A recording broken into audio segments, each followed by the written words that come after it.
The family emigrated to South Africa early 1960 and settled in the Cape Colony, where the young Neil later qualified as a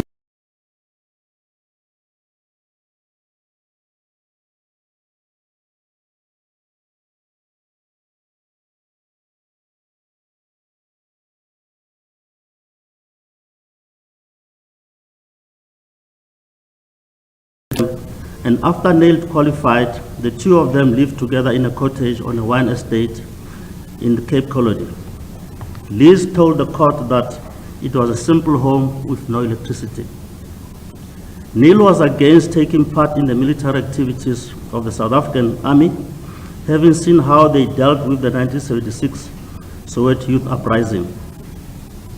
He became a conscription dodger. He left Cape Town and settled in Johannesburg, where he joined the trade union movement for no salary, whilst working part-time as a medical practitioner at the then Baragwanath Hospital, as well as other clinics in Soweto, including Tembisa Hospital. It was during this time that he met a number of trade union and human rights activists, amongst them Oscar Mpeta, Frank Chikane, Maurice Smithers, Barbara Hogan, Parmanath Naidu, Firoz Kachalia, John Theron, and others. It is that association that attracted the attention of the security branch police to him.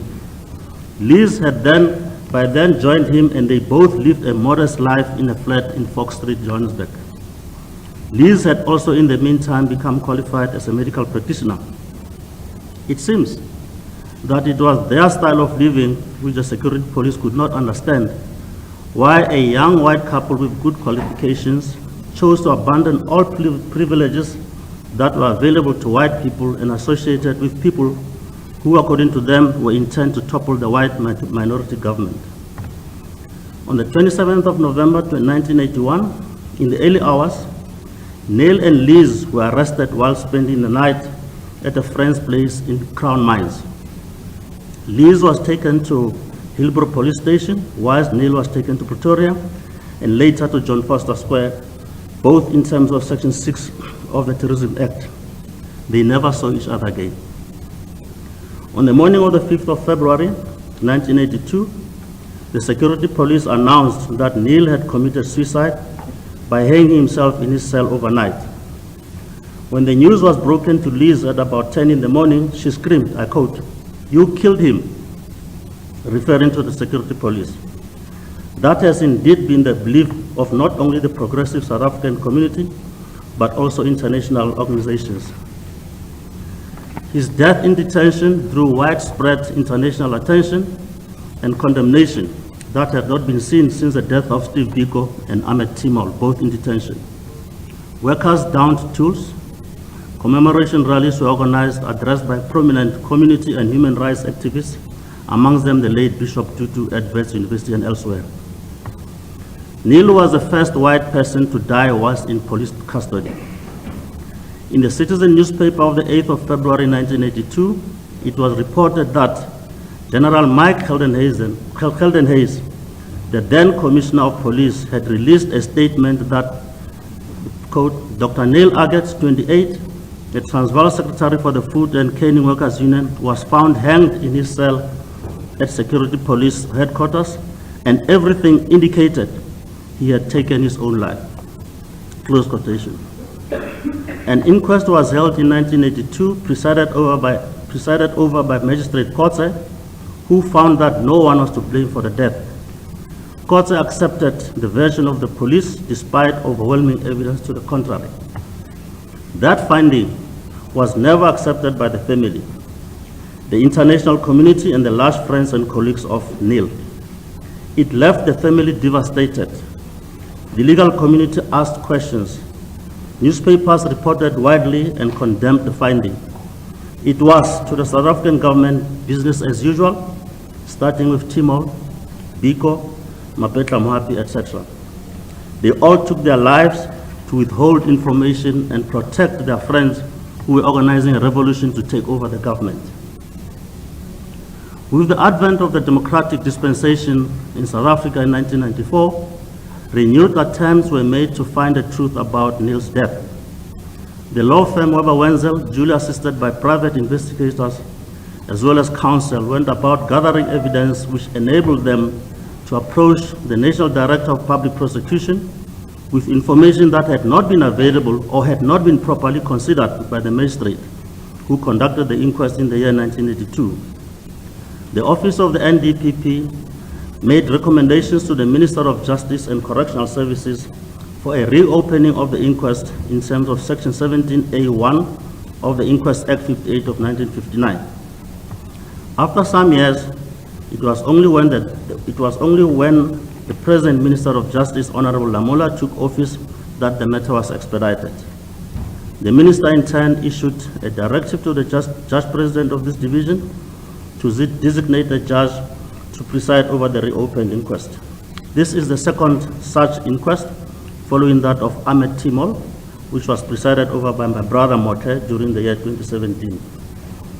It was brought to my attention by the evidence leader during the pre-hearing meeting that because of the long wait since 1994, some documents had gone missing and attempts were being made to search for some in archives.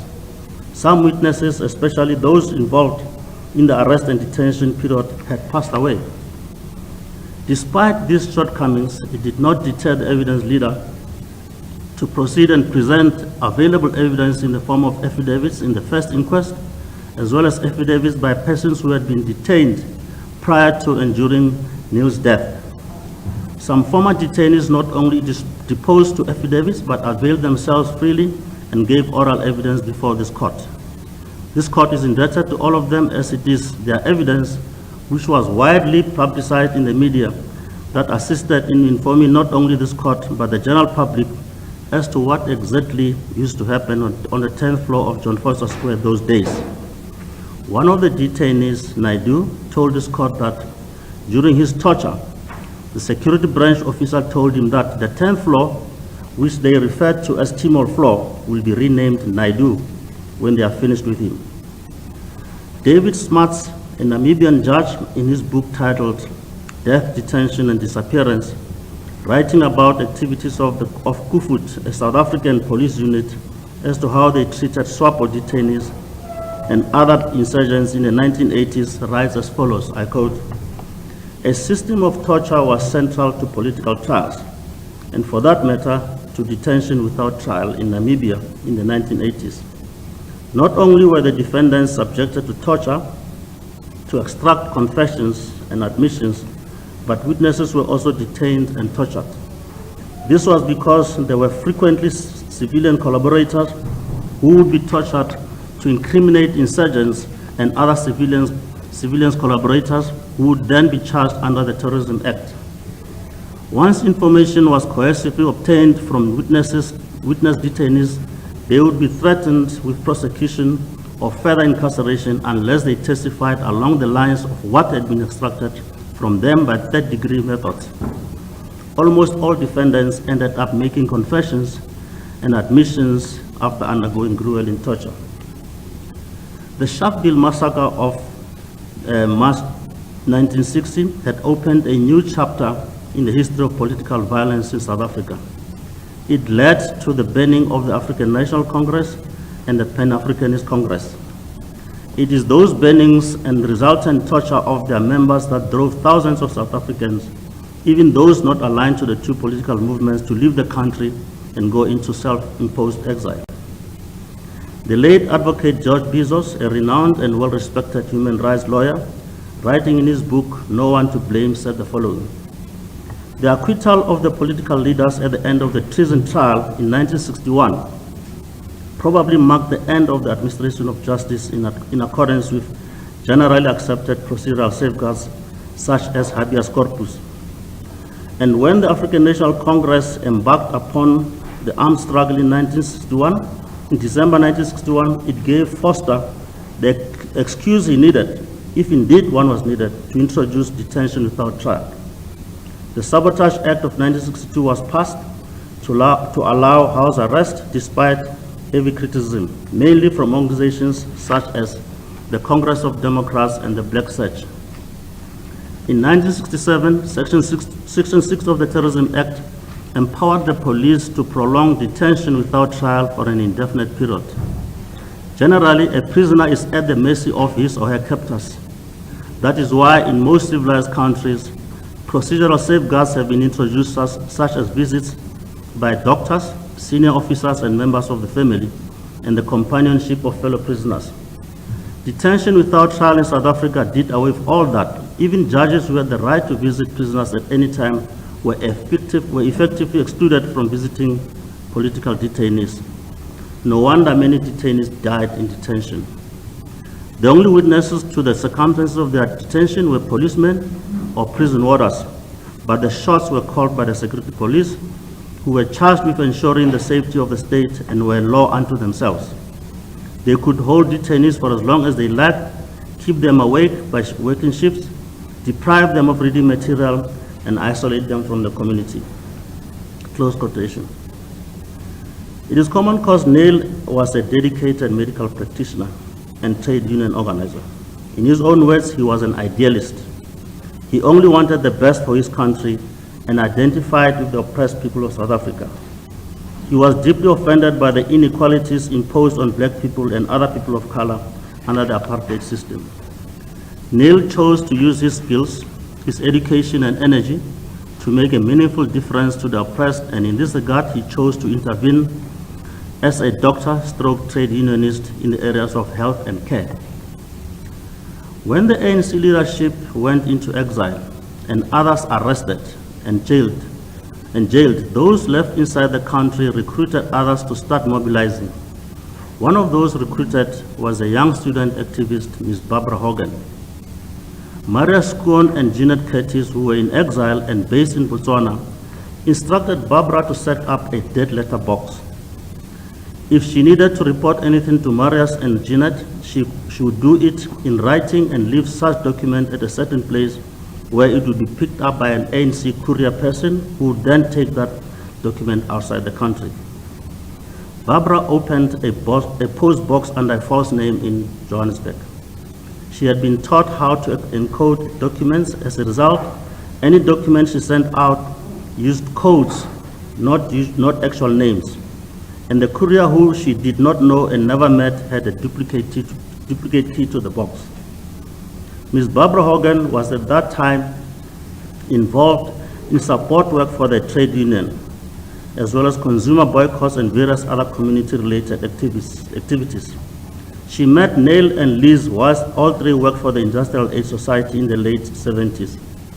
It was at that time that National Intelligence, a separate structure within the security police branch, started following up on the activities of all the white people who were either sympathetic or actual members of the banned ANC. Barbara became a target and was being followed. During or about June 1981, and in the process of carrying out instructions from the ANC in exile, she was asked to compile a list of the names of the persons in the country with whom she was working. She did so and compiled a list which she titled Close Comrades List. The document itself had 3 categories. The first 3 names were those of Cedric de Beer, Gavin Anderson, and Orat van Heerden. She indicated that she met with the 3 regularly and all 3 were deeply committed to the ANC. Then followed the names of Frank Haysom and Alan Fine. Alan worked in the trade union movement and was a good friend of Maria Skoon and Gina Skoon. The last group, which she titled to be a reference group, consisted of Neil Aggett, Liz Floyd, Merle Favis, Mohamed Vali Musa, Ismail Mamoniat, and Monty Nasu. It is this last group that she says she strategized with in the trade union movement. She valued their opinion, their wisdom, as well as their experiences and insight in working with people. To her, they were an advisory group, and she never discussed ANC activities with them. She also never tried to recruit them to be ANC members. This last group was only engaged in consumer boycott issues in support of trade union workers. Their work was legitimate and above board. The last group consisted of Barbara Creasy, Barbara Klachman, Joanne Yoviton, Joanne Smithers, Neil Coleman, and Jane Barrett. These were a younger group of activists who, post-1976, became very committed and involved in organizing the black working class. That list, titled Comrades List, Close Comrades, was intercepted by the security police. And on the 22nd of September 1981, Barbara Hogan and Barbara Clackman were arrested. The raid and arrest was carried out by one Major Arthur Benoni Cronwright, whose name would later appear prominent in the detention. He, Major Cronwright, according to Barbara, was a very aggressive and extremely angry person. His staff referred to him as Hitler. Acting on this list, the security police followed Neil and Liz and watched their movements, and ultimately arrested them, both of them, in the morning of the 27th of November 1981. As I indicated earlier on, Neil was taken to Pretoria, whilst Liz was taken to Hillbrow Hospital, and later to Bronkhorst Parade, South African police, and they never saw each other again. The inquest, including the this reopened inquest, is regulated by Act 58 of 1959 as amended by Section 1 of Act 145 of 1992. The purpose of holding an inquest is to investigate the circumstances of death that occurred from other than natural causes and where a prosecutor has declined to prosecute. Section 17A1 of the Act provides as follows, I quote, "The Minister may, on the recommendation of the Attorney General, consent, and at any time after the determination of an inquest, and if it deems it necessary in the interest of justice, request a Judge President of a Provincial Division of the Supreme Court of South Africa to reopen that inquest, whereupon the judge thus designed shall reopen such inquest." During or about June 2016, the pro bono department of the law firm Weber Wenzel, acting on behalf of the Aggett family, threatened National Prosecuting Authority with litigation to compel them to reopen the inquest. This threat fell on deaf ears. 3 years later, during April 2019, Minister Lamola announced the reopening of the Neil Aggett inquest. This happened during the same week when one of Neil's interrogators, Warrant Officer Stephen Whitehead, passed away. Evidence will show that Warrant Officer Stephen Whitehead played a major role in events that eventually led to Neil's death. It is accordingly regrettable that he was not there to put his version of events. This reopened inquest is neither an appeal nor a review of the initial inquest held in 1982. It is, however, a reconsideration of the entire evidence considered by the initial inquest at the time of death, which for one or other reason was not or could not be considered during the initial inquest proceedings, and has now become available. It is common cause I've indicated Neil and Liz were detained in terms of the Terrorism Act. That act defined terrorism as anything that might endanger the maintenance of law and order in the Republic of South Africa. It authorized detention of persons for a period of 60 days, which is renewable at the pleasure of the security police for purposes of further interrogation. It was only the Commissioner of Police, subject to the directives from the Minister, who was authorized to release such detainee when satisfied that such a detainee has satisfactorily replied to all questions at the said interrogation, or that no useful purpose will be served by that detainee's further detention. Section 6 prohibited access to detainees and excluded judicial intervention by the courts to inquire into conditions of detention. It placed the well-being of detainees completely at the mercy and discretion of security police officers who were a law unto themselves. And when anything happened to the detainee, they were the only eyewitnesses to such occurrences and could do as they wish with the quality of evidence they chose to present to the courts.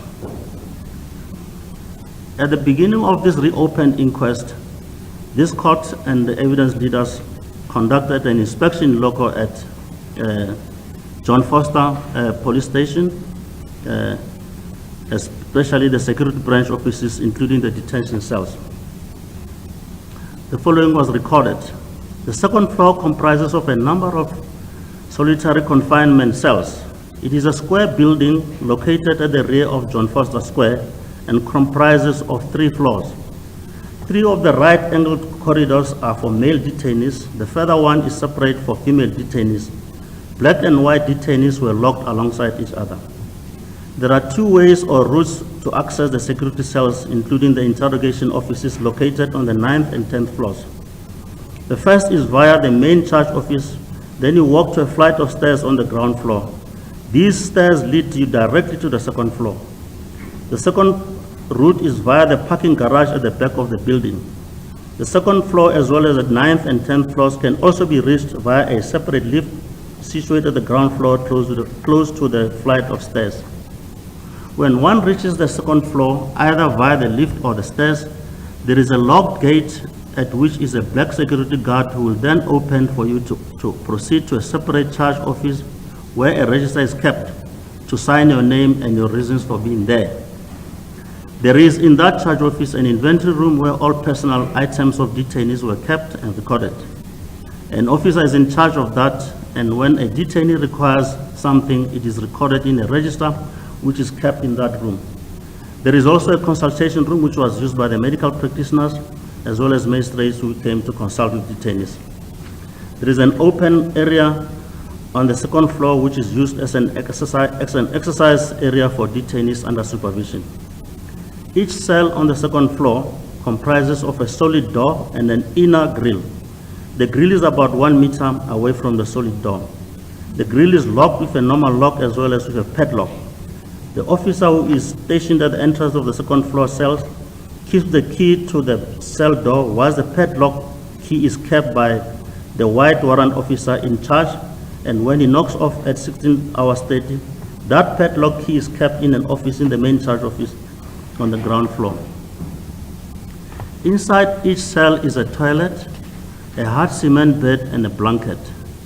The solid door on the outside of each cell has a peephole through which the officer guarding the detainees will peep to see if a detainee was still inside or not.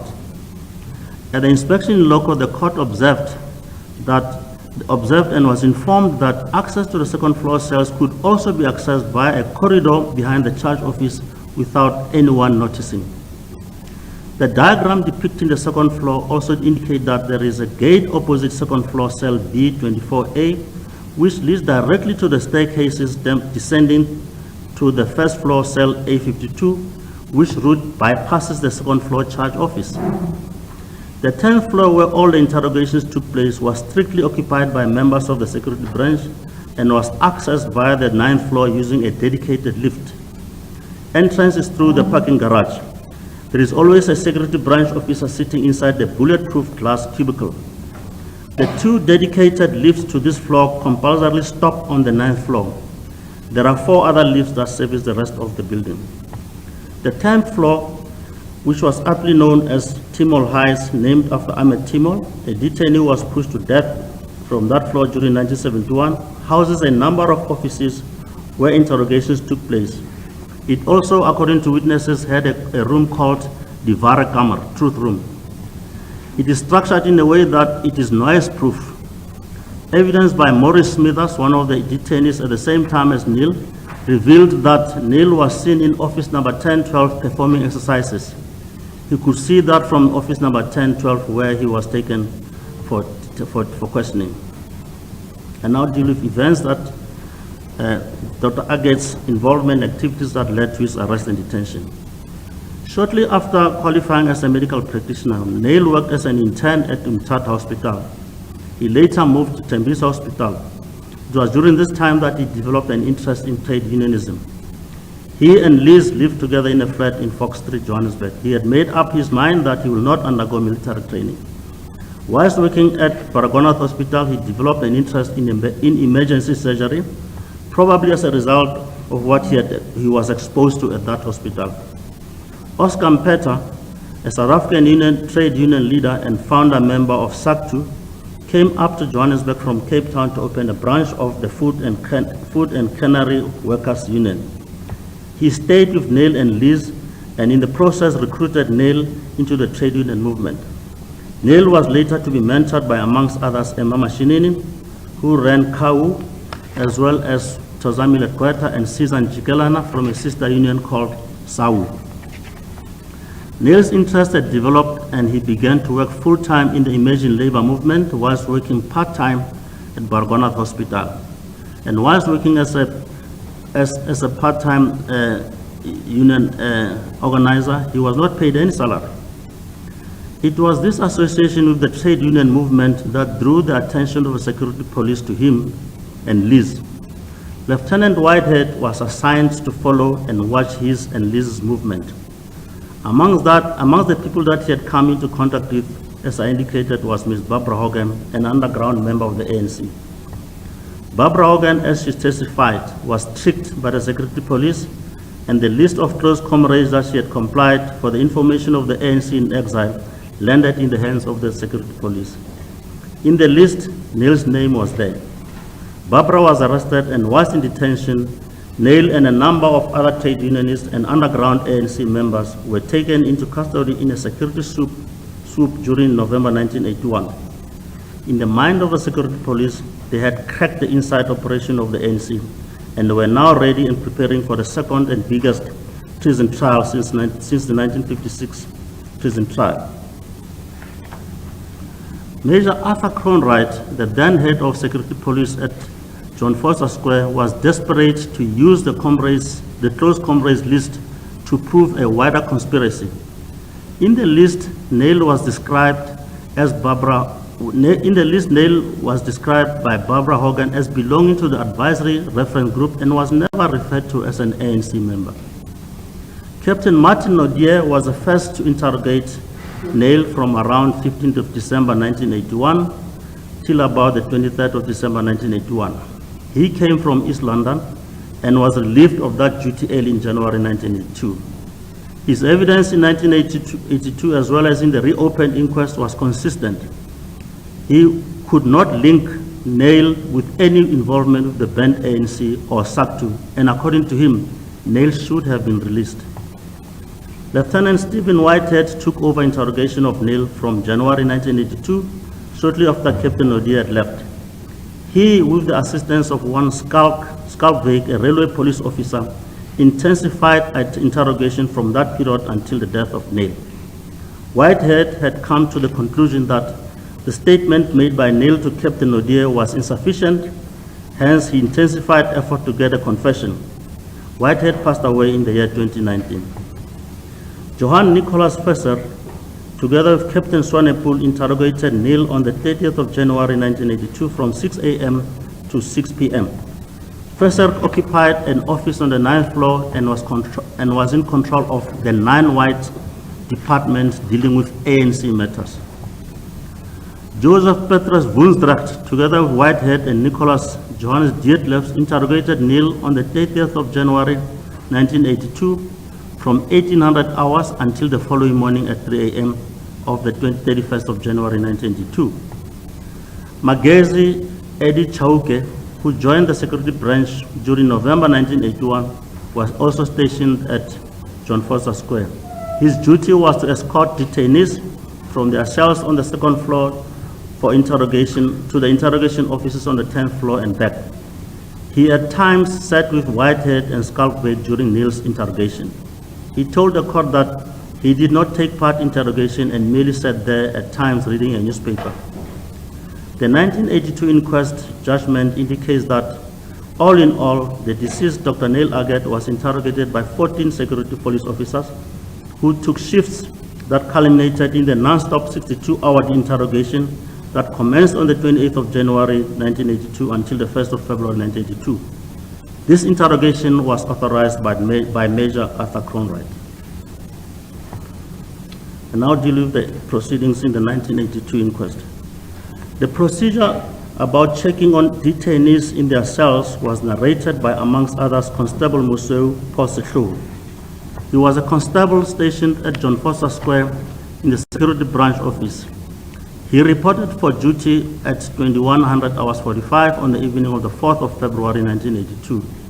And at 2200 hours, he accompanied Sergeant Achenbach and Warrant Officer Murray on an inspections of the cells on the 2nd floor. He testified that both Achenbach and Murray entered cell 209 and spoke to Dr. Aggett, who told them that all was in order. He closed the door and they left to do inspection of other detainee cells. Setlho testified that at about 11 p.m., he alone went on an inspection of the cells, but this time he only peeped through the opening of the door. He noticed Dr. Aggett lying on his bed reading. At 1:30 a.m. on the 5th of February, he accompanied Achenbach on an inspection of the cells, and after opening cell 209, Sergeant Achenbach went in and then called him, and he saw the body of Dr. Neil Aggett hanging on a scarf from inside the grill door. Warrant Officer Murray was then called. Setlho testified that in terms of the standing orders or procedure, he is supposed to peep through each cell door at 1 hour intervals. When asked why on this particular day he did not visit the cells at midnight and at 1 a.m., he answered that, and I quote, "I thought everything was still in order because those detainees were not troublesome," close quotation. Something happened to Dr. Aggett between 2300 hours on the night of the 4th of February 1982 and 1:30 a.m. on the 5th of February 1982. The 1982 inquest was tasked to find out if his death was caused by any act or omission on the part of any person and to make a finding therein. Of importance, Constable Setlho under cross-examination confirmed that at times the security police do come at night to take away detainees and bring them back in the morning. But on the night of the 4th of February, no security officer came there to remove any detainee. He did not know Warrant Officer Stephen Whitehead. At the conclusion of the hearing before Magistrate Kotze on the 20th of December 1982, Kotze made the following findings in concluding that Dr. Neil Aggett committed suicide. 1, that Neil was a man devoted to a cause and worked with a number of close associates to achieve his goal. 2, that during the period of detention, Neil disclosed particulars of his activities and, more important, names of his associates. 3, that the disclosures must have brought about a feeling of uncertainty about his future and the realization that steps could be taken against his associates. Also, the possibilities of a sense of guilt towards his associates, a sense of betrayal of his friends and associates. 5, that he had to face some of his associates and to admit their disclosure and anticipation of feeling of rejection by them could not be excluded. In the final analysis, the Magistrate Kotze concluded that Dr. Aggett's death was not brought about by any act of omission involving or amounting to an offense on the part of any person. Evidence presented on behalf of the Aggett family, which included sworn affidavits by fellow detainees, was to the effect that Dr. Aggett had been subjected to intense interrogation, which included a continuous period of 62 hours of sleep deprivation and assault and torture that drove Aggett to suicide. It was argued that Major Cronwright and Lieutenant Stephen Whitehead knew that suicide was a likely result of the unlawful conduct and took no steps to prevent this when in fact it is their duty to safeguard detainees.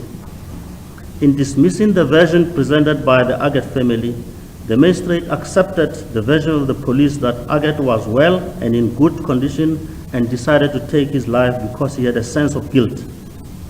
He had a sense of guilt that he had exposed other people to arrest and detention, and rather than face humiliation and embarrassment from his associates, he decided to take his own life. In accepting the versions of the various police officers, the magistrate made serious errors of judgment. His decision was a product of a conspiracy by the security police to subvert justice.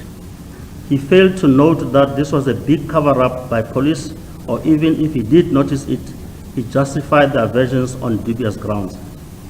Among the glaring dubious summaries of the version, the magistrate, in justifying why it was not possible for Sergeant Achenbach and Warrant Officer Murray to have done hourly visits between 2200 hours and 1:30 a.m. on the 4th and 5th of February, the magistrate says the following in his, and I quote, "Sergeant Achenbach and his colleagues were criticized for not visiting the cells regularly, and quite right so, but I find no reason to believe or think that more visits to the cells would have prevented the hanging." Close quotation. I find this conclusion This conclusion is astonishing to say the least and can only be attributed to the fact that the magistrate decided to accept the evidence of Constable Sehloho and that of Achenbach, the two who were in charge of the cells on the second floor during the 2 hours when no visits were done. Sehloho says he did not do visits on an hourly basis because the detainees were not troublesome. On the other hand, Achenbach says he did not do the visits between those times because everything was in order and that he was busy with other work.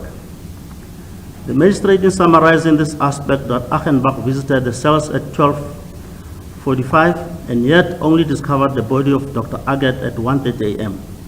On the other hand, Sehloho says it was only at 1:30 a.m. that Achenbach came to him to instruct him to open the gate leading to the cells so that he goes and does inspection. What I find further strange about these purported cell visits that night is that Constable Andre Martin, who was also on duty with Sehloho and Achenbach, made an entry of cell visits at 12:56. And then the magistrate noted that Achenbach only visited actual cell number 209 at 1:25 a.m. The entry of a cell visit at 12:45 was at the instance of Achenbach, who instructed Constable Martin to make that entry, which was in fact a false entry. The question to be asked is, why did Achenbach instruct Martin to make such an entry which was false? This, in my view, clearly indicates that Achenbach knew that something untoward was happening to Aggett, either that he was being carried back to his cell from interrogation and torture, or that some other unlawful act was being done to him in the cell.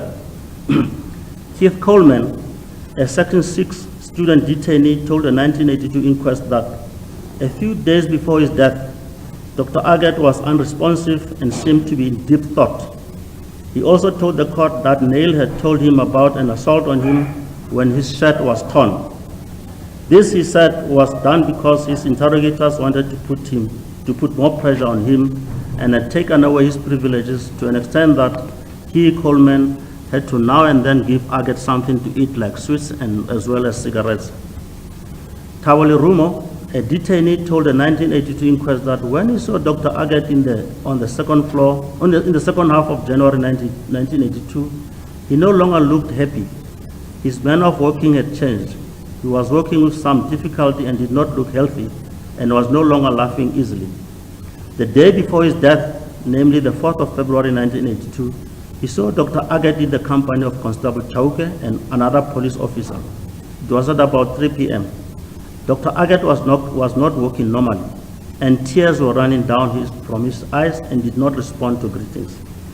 Susan Jikelan, a detainee, also testified that when he saw Dr. Aggett in January 1982, he appeared morose and very depressed. Earlier during the same month, he had met Dr. Aggett in the medicine room, and Aggett pointed to him a red mark on his right arm. Jabu Ngwenya also testified about the state of depression that he saw on Dr. Aggett while in detention during January 1982, and when he last saw him on the 3rd February, he could not walk properly. He walked white-legged. Oret Dennis van Heerden, a detainee, also told the 1982 inquest that until early January 1982, Neil was in a fit physical state, but later noticed that he was limping. Neil told him that he had been assaulted on the 10th floor and forced to do extraneous exercises whilst naked. In the morning of the 4th of February, Van Heerden noticed Neil in a very slumped over and listless position. He looked like a zombie. Neil walked with very little purpose. He dragged his feet and shuffled along. Later that evening, whilst asleep, Sergeant Achenbach did a cell visit to him and left. At some stage during the night, he could hear commotion in the passage outside his cell. He heard voices and footsteps. He also noticed people peering at him through the peephole of his cell door. His lights were still on. He had a feeling that the worst had happened. The next morning, he learned that Neil had committed suicide. He made a statement to Major Cronwright. He made a statement which Major Cronwright refused to accept, telling him that his men worked hard to protect South Africa from terrorists.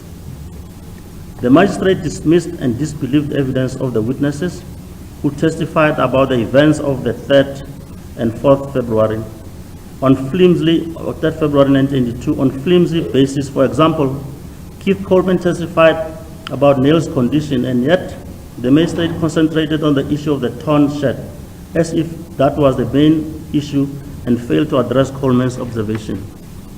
Similarly, the witness Tabulirumo's evidence was dismissed without any factual basis, save to mention that he was uneasy in the witness stand.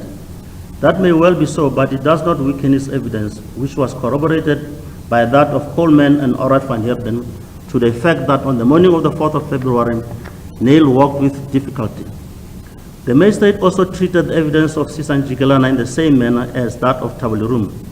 All that the magistrate concluded was that Sisan Jikelana was hesitant in his replies without being specific. This is despite evidence that he met Dr. Aggett, who looked morose, and that Aggett showed him a red mark on his hands. Mr. Jabungoya's evidence about the condition of Dr. Aggett was in the same breath dismissed on the basis that he was arrogant and selective about being without being specific. This is despite his evidence being corroborated by Jikelana, Lirumo, and Coleman, specifically about his observation on the 3rd of February 1982. Sorry.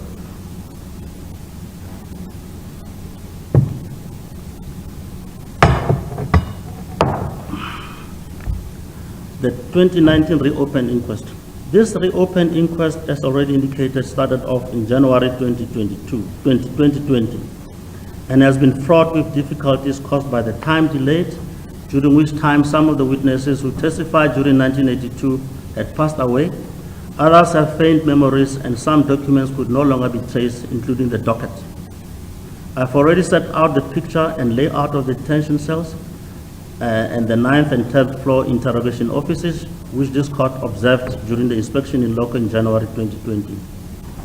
An inspection of cell 209, in which the deceased Dr. Aggett was found hanging, demonstrates that access into it is through two doors, the outer door being a solid one with a peeping hole, and the inner door made of steel grille with a separate lock.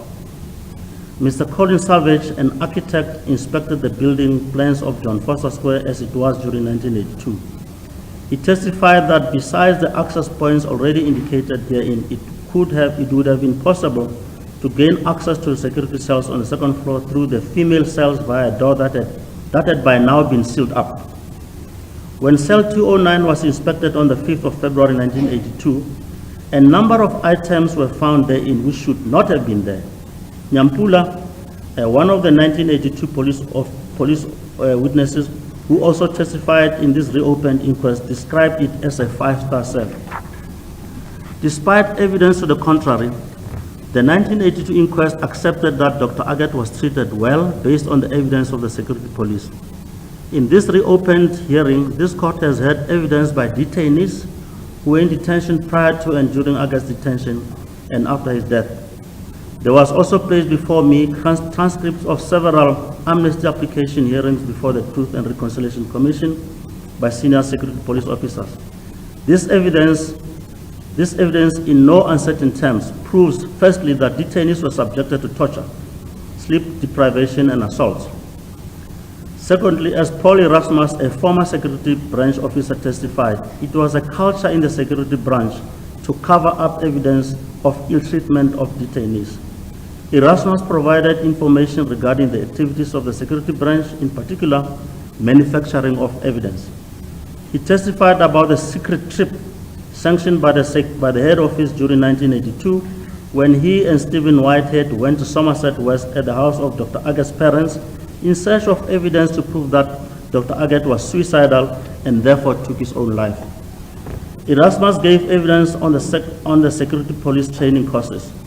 In his affidavit dated the 11th of February 2020, which was not challenged, it detailed the following, that the following were methods employed during interrogation of detainees, namely, 1, sleep deprivation, assault with a flat hand so as not to leave any mark, forced and strenuous exercise that would bring a detainee to a point of complete exhaustion so that he or she loses concentration, making a detainee strip naked, crunching in squatting position for a long time, including standing and balancing on a plank or bricks, electric shocks, strangulation, and suffocation using a wet bag. Erasmus told his court that the security branch officers were a law unto themselves. He indicated that they retained keys off-site, which they could use to enter the second floor cells and avoided second floor control office. They could gain access to the detainees in their cells without creating any paper trail. I do not in this judgment deem it necessary to repeat the evidence of each and every witness in detail, save insofar as it relates to the happenings and treatment meted to Dr. Aggett between the 24th of January 1982 to the 4th of February 1982, including the period referred to as the 62 hours of continuous interrogation and torture. It is common knowledge that in the 1982 inquest, the magistrate accepted evidence by the security police and in particular dismissed any notion that detainees, in particular Dr. Aggett, was tortured and assaulted. In his words, Dr. Aggett committed suicide because he had divulged information about his colleagues and that those disclosures brought about a feeling of uncertainty and discomfort to him. According to the magistrate court, Dr. Aggett felt that he had betrayed his friends and associates and was embarrassed to meet them and face rejection as an escape route. Dr. Aggett decided to end his life. Both Constables Nyampule and Maketa, whose duties amongst others included escorting detainees from their cells on the second floor to the 10th floor for interrogation, informed this court that they were aware of assaults and torture on detainees during 1981 and 1982, but were scared to tell the 1982 inquest about their observation. According to Nyampule, detainees would be kept for interrogation for long hours, and he would often find that the detainee had not been returned to their cells by 1600 hours when he knocked off, and only be returned to their cells the following morning, having obtained keys after hours from the uniformed police stationed on the second floor. Constable Nyampule concluded that the absence of cell visit by the night duty staff comprising of Sitloho and Achenbach for a period of 3 hours in the late evening to the early morning of the 5th February was extraordinary and should have been subject of a disciplinary inquiry, which thing never happened. Both Nyampule and Paul Erasmus testified that it was irregular for McPherson to have permitted that Dr. Aggett keep the Kikoi cloth with him in his cell, as this was contraband. Once more, no disciplinary action was taken against McPherson.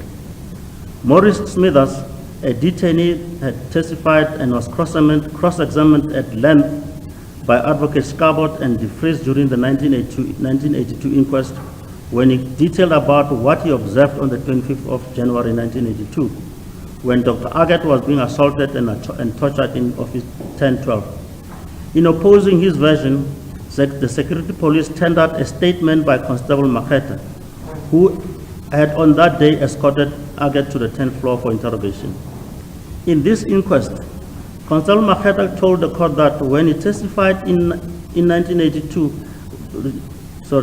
in this inquest, Constable Maketa told the court that what he testified to in 1982 was a lie fabricated for him by Major Cronwright. He testified that whilst he was waiting on the 10th floor to take Smithers to an optometrist, he saw Whitehead and 2 other police officers making Dr. Aggett exercise by jumping up and down, running on the spot, and being hit with what looked like a rolled up newspaper. He now corroborated what Smithers said during 1982. Constable Maketa testified that he agreed to lie to the court in 1982 because he was intimidated by the security police and feared for his life. He confirmed that his statements before the first inquest were all false. 2 former detainees in the presence of Susan Jikelana and Jabulani Ngoya testified not only about the assault and torture on them by various security police officers during the period December 81 to February 1982, including the observation of Dr. Aggett a few days before his death. They testified in 1982 as well as in this reopened inquest. They were cross-examined at length on why certain aspects of their evidence was not there in their testimony in the 1982 inquest. They responded that they were scared because of the presence of a number of their interrogators who sat in court, as they would have been subjected to harsher methods of interrogation or even be killed.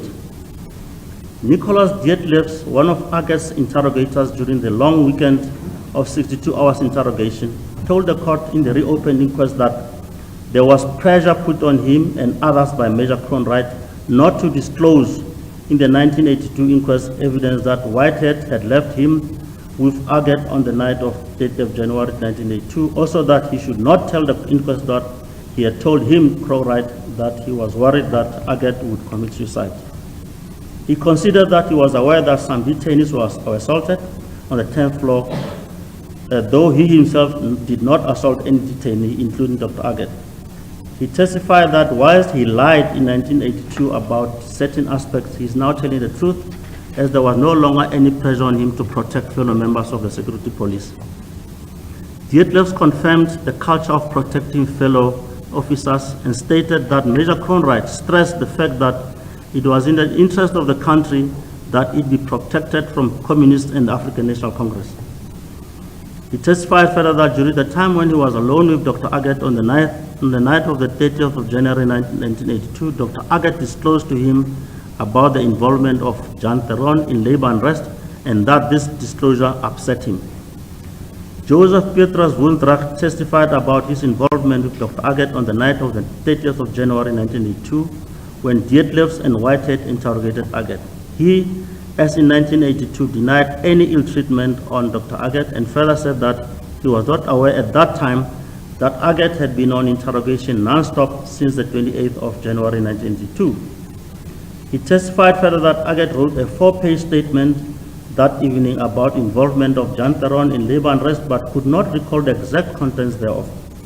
What is strange is that it is that 4-page statement that was telexed to Security Branch Head Office in Pretoria the following day, which was meant to result in further arrest and detention. The security police refused to produce that 4-page statement in 1982 inquest, neither was it produced in this reopened inquest. The police claimed national security for their refusal to produce that 4-page statement and the telex. When Dietlef was asked what the 4-page statement contained, he replied as follows, I quote, I would have to lie, if I have to tell you what was contained in those pages, close quotation. Similarly, Wooldracht responded at this reopened inquiry that he was not present when Aggett made a 4-page confession. He, however, said that he did have a look at the information contained therein, but cannot recall what it contained. He denied under cross-examination that the 4-page confession was a cover-up by the police to bolster their suicide theory. He persisted that the 4-page document had serious incriminating evidence against Aggett's friends. I am not persuaded that anything incriminating was in that 4-page document. I also have serious doubts that such a document ever existed. It was one of the cover-up incidents to distance the security police from the death of Aggett. Former detainees in the persons of Barbara Hogan, Reverend Frank Chikane, Jabu Ngwenya, Susan Jikelane, Ismail Moniat, Keith Coleman, Liz Floyd, all testified about the torture and assault at the hands of security police at John Vorster Square during and after the death of Aggett. They corroborated each other in all material aspects and confirmed the methods of assault as detailed by Paul Erasmus, a former security police officer. The late advocate George Bezos, in his affidavit, both in this reopened inquest as well as the reopened inquest of Ahmed Timol, pointed out that apartheid-era inquests tended to minimize evidence of ill treatment of detainees. He went on to say that improbable testimony of police witnesses was invariably rubber-stamped by inquest magistrates, especially of police versions that deceased detainees were treated with care and consideration. It is against this background that I now wish to deal with what happened to Dr. Aggett, which led to his death in the early hours of the 5th of February 1982. On the 4th of January 1982, Dr. Aggett was interrogated by Skalvik, Captain Odier, as well as Whitehead, all of them members of the security police. The interrogation took place from 10 in the morning until 1500 hours 15. Dr. Aggett, in his statement to Sergeant Blom, Professor, said that Van Skalvik assaulted him in the presence of Whitehead by slapping him and also squeezing his testicles. This was vehemently denied by both Van Skalvik and Whitehead, and as already indicated, the magistrate accepted the version of the two police officers. On the same day, as well as on the 6th of February of January 1982, the Inspector of Detainees, Abraham Johannes Mouton, as well as Magistrate A.J. Vessels, were denied access to consult with Neil Aggett. McPherson lied to both officials by telling them that Dr. Aggett was out on investigation when he knew very well that he was present on the 10th floor where he was being interrogated and was assaulted. It was only on the 18th of January 1982 that Magistrate Wessels was able to consult with Dr. Aggett, who told him about the assault on him that had taken place on the 4th of January 1982. Aggett had an injury on his forearm that corroborated the event. This injury was also noted on the post-mortem report. Nothing was done about this complaint until the 4th of February 1982. On the 25th of January 1982, Maurice Smithers, a detainee, as well as one Constable Mohano Cadence Maketa, noticed Aggett being assaulted by being struck with a rolled up paper. Aggett was also forced to do strenuous exercises for many hours. The interrogation took place from 8 in the morning until 1500 hours in the afternoon. He was assaulted by Whitehead, the Brain and Carr, all security branch officers. Once again, Magistrate courts accepted the denials by the police officers and dismissed the evidence of Maurice Smithers on flimsy grounds by pointing out contradictions which were not material, for instance, that he had spelled his name differently on two separate statements. He also dismissed Smithers' evidence on the basis that Dr. Aggett did not mention the assault to Sergeant Blom on the 4th of February 1982. Also that Neil Aggett never told Orad van Heeren about these assaults. Magistrate Kotze made a fundamental error both in law and on fact when he disbelieved Smithers only to believe Constable Maketa, who has now in the reopened inquest said that he was instructed to lie to the 1982 court. Constable Maketa testified in the reopened inquest and said that it was a norm to deny any assault on detainees should such allegation be stated. The long weekend of interrogation of Dr. Aggett commenced on Thursday, the 28th of January 1982. This was after Dr. Aggett had penned a number of statements which Whitehead had simply torn because they did not contain the type of confession that he wanted Aggett to agree to. He, with the permission of his leader, Major Cronwright, decided to step up interrogation.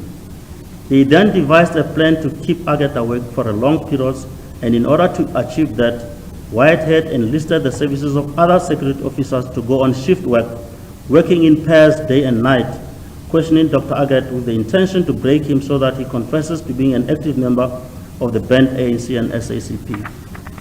Whitehead, Carr, and the Brain interrogated Aggett from 8 a.m. until 1400 hours 48 on the 28th of January 1982. When they knocked off, they handed Aggett over to Johan Lucas at 1600 hours 18. Aggett was kept on the 10th floor until 6 a.m. on Friday, the 29th of January 1982, all the time being interrogated. When Lucas and Whitehead knocked off at 6 in the morning, they handed him over to the Brain, who kept him awake with questions and assault until 1600 hours on Friday, the 29th of January 1982. During this time, Aggett was given electric shocks. Sergeant Blom, to whom Aggett made a statement on the 4th of February 1982, confirmed that electric shocks constitute serious or grievous bodily harm. She also confirmed that Dr. Aggett told her that he had been electrically shocked. She also considered that it was necessary to have taken Dr. Aggett to see a doctor, but according to her, Dr. Aggett said he does not need any medical attention. When cross-examined by the late Advocate George Bezos, Blom gave a series of conflicting reasons why she did not deem it necessary to take Dr. Aggett to the doctor. The magistrate in the 1982 inquest did not deal with that anomalous situation in his findings. From 1600 hours on Friday, the 29th of January 1982 until 6 a.m. on Saturday, the 30th of January 1982, Dr. Aggett was continuously in the presence of Whitehead and the Brain, who applied electric shocks on him, and from 6 a.m. till 1800 hours on the 30th of January, Dr. Aggett was in the presence of Captain Vorster and Captain Swanepoel, who continued to interrogate him. When Vorster and Swanepoel knocked off, they handed him over to Woensdracht, Dietlefs, and Whitehead, who kept him awake until the following morning of the 31st of January 1982 at 3 in the morning, when they took him to his cell on the second floor. Dr. Aggett, in his statement to Sergeant Blom on the 4th of February, complained about this long interrogation and lack of sleep. When she was cross-examined by Advocate Bezos during 1982 inquest, Blom downplayed and minimized the effect of such long interrogation. The magistrate court, in a strange finding on this aspect, said the following in his judgment, I quote, At the instance of Lieutenant Whitehead and with the approval of Major Cronwright, Dr. Aggett was kept and interrogated on the 10th floor from the 28th of January 1982 until 3:30 a.m. on the 31st of January 1982. On the evidence before us, I cannot find without any reasonable doubt or on the preponderance of probabilities that this was not done with his consent and collaboration. I cannot find that he was deprived of sleep or in treatment in any unlawful manner. The magistrate made this disgusting finding, notwithstanding the fact that Aggett, in his statement of the 4th February, complained about long interrogation and lack of sleep, during which he was slapped, electrocuted, and his scrotum squeezed.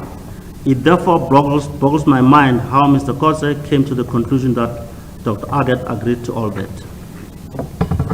Sorry.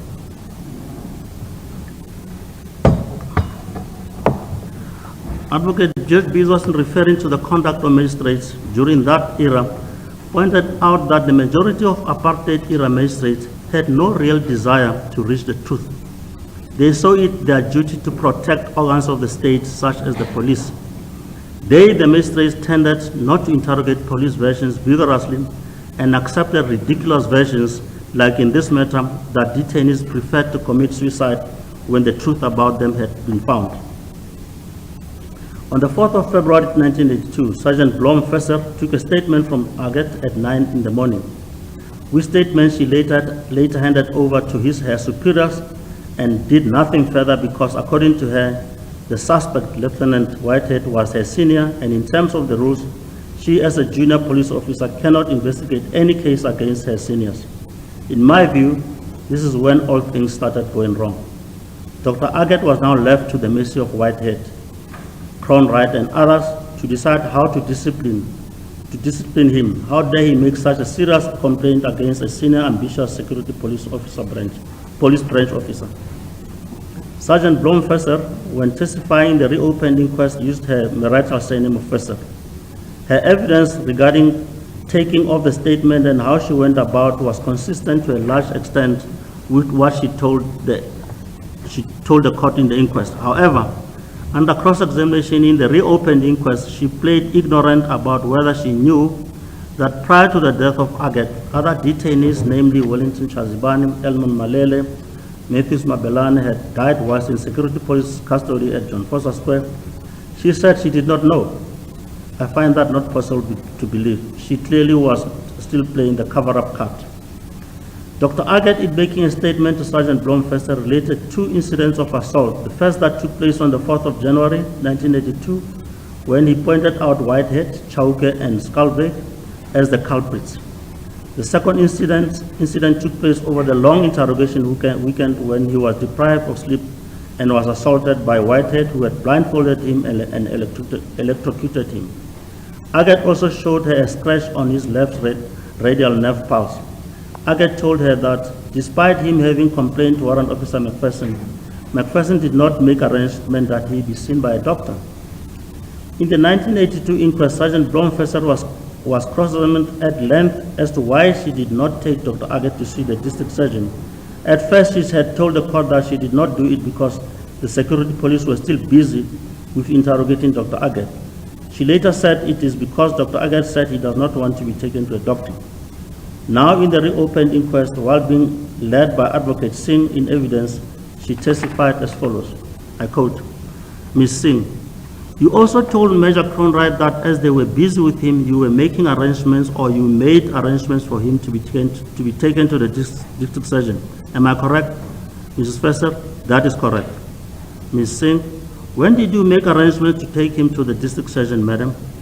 Ms. Fesser, when I went to excuse myself. Ms. Fesser, Ms. Singh, yeah. Ms. Fesser, no, just a second, no arrangements were made. No arrangements were made. Sorry, I'm withdrawing what I said with Aggett investigation. My hands were tied. I could not do anything further. Ms. Singh, when I asked you earlier as to whether you had arranged medical attention before you changed your mind, you said yes. You went to Major Cronwright and you spoke to him and told him that arrangements had been made for him to be taken to the doctor. Where did you get that from? Answer, it is long. Usually that is what happened. It ended there.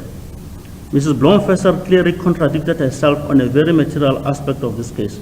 She hid behind the issue of seniority and later shifted the blame of not having taken Dr.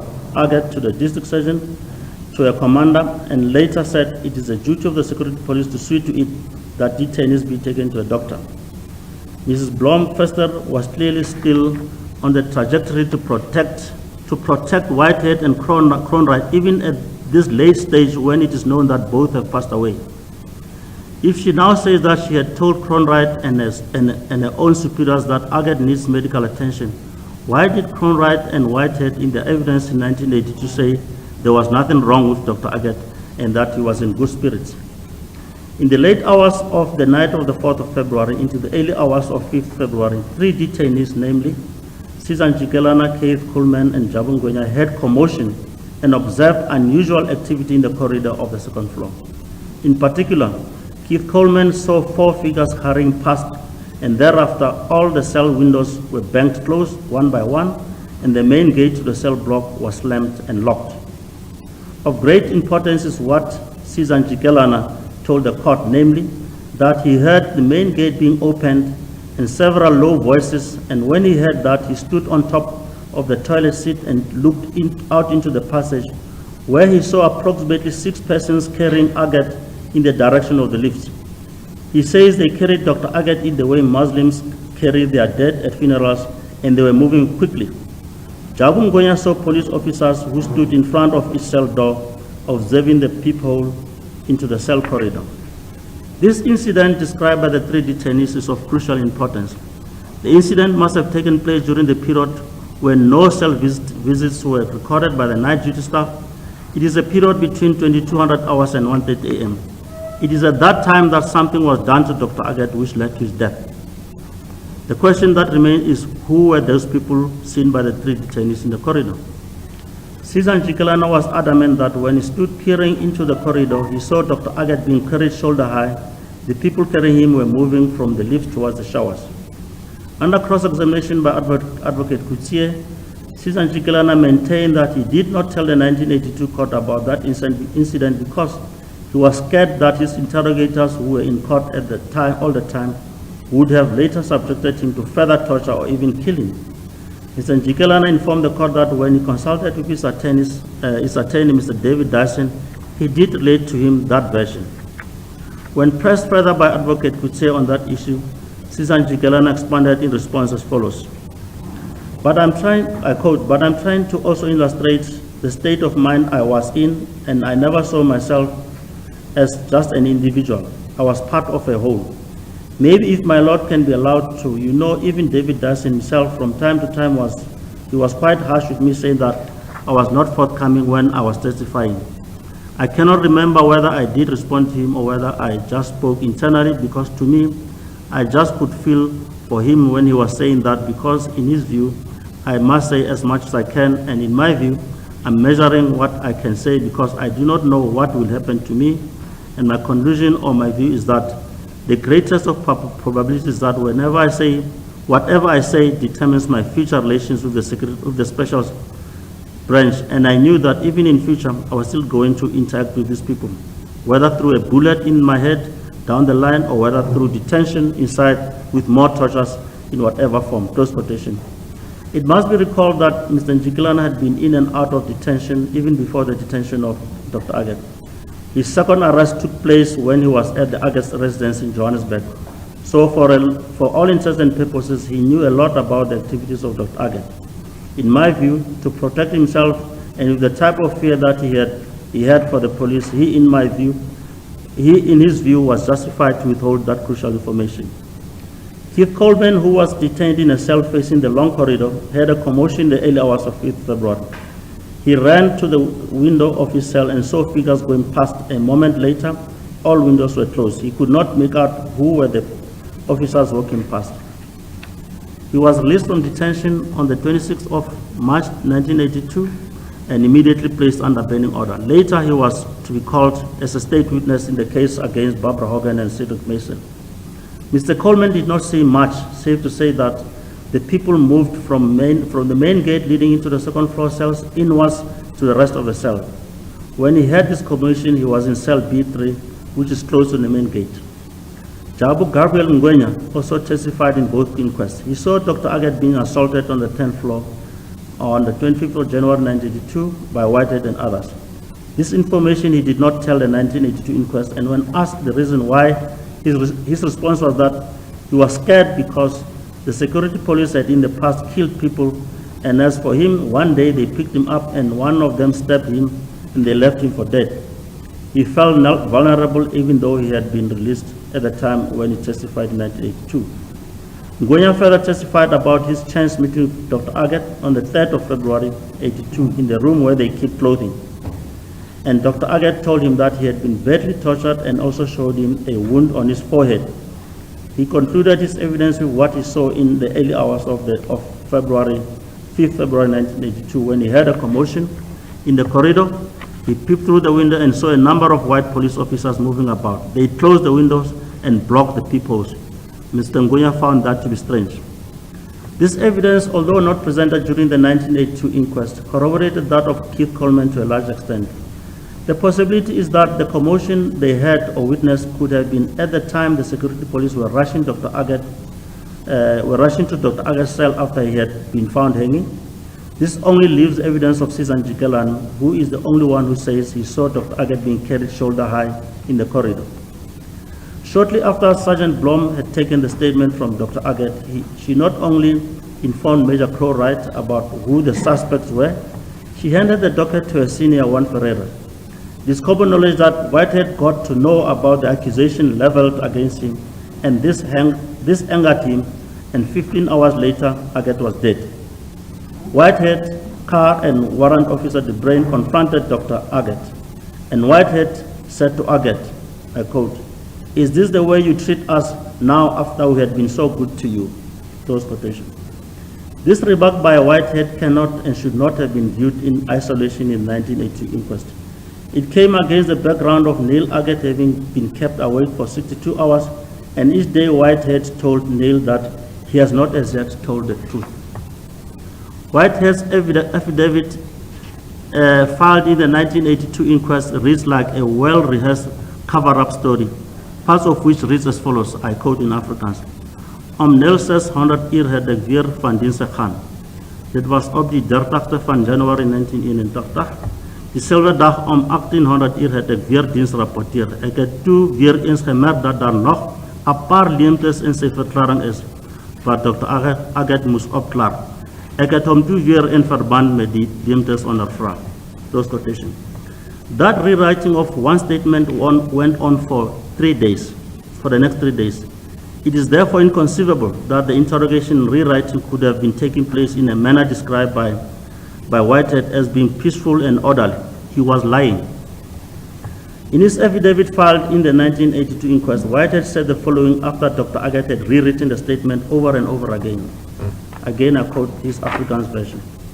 Ons het tot die gevolgtrekking gekom dat Dr. Aggett ons nie die volle besonderhede van sy bedrywighede en die betrokke organisasies verskaf het, dat hy sekere inligting waaroor ons beskik het van ons weerhou. As gevolg hiervan het ons besluit dat Dr. Aggett nou meer intensief ondervra moes word, en om die continuïteit van die ondervraging te behou het ek nie nodig gesien om hom terug na die celle te neem, en ook omdat daar behoorlijke faciliteiten in die kantoor vir hom beskikbaar was om behoorlijk te kan rus. This statement marked the start of the 62 hours of non-stop interrogation by various officers. He was assaulted, tortured simply because he did not confess to being a member of any banned organization. Dr. Aggett was taken back to his cell at 3:30 a.m. on the 4th of February. The police claimed that the 62-hour interrogation session with Aggett was a success because, according to him, Aggett had confessed and implicated a number of his comrades. The police who were ultimately believed by magistrate courts argued that it is those disclosures that led Dr. Aggett committing suicide that evening. This is despite the fact that no evidence besides what Detlefs and Whitehead had told the court was produced to prove the comrade's betrayal story. The strange thing about that betrayal story is that no one alleged to have been named by Aggett was ever arrested. Once more, Whitehead and Detlefs died lied in order to cover up the assault and torture of Dr. Aggett during the 62 hours of interrogation. The late Advocate Bezos, writing in his book, No One to Blame, at page 118, said the following about Whitehead. By the time Aggett had written and indexed a statement 65 pages long, the police were not satisfied. Aggett had added 28 more pages.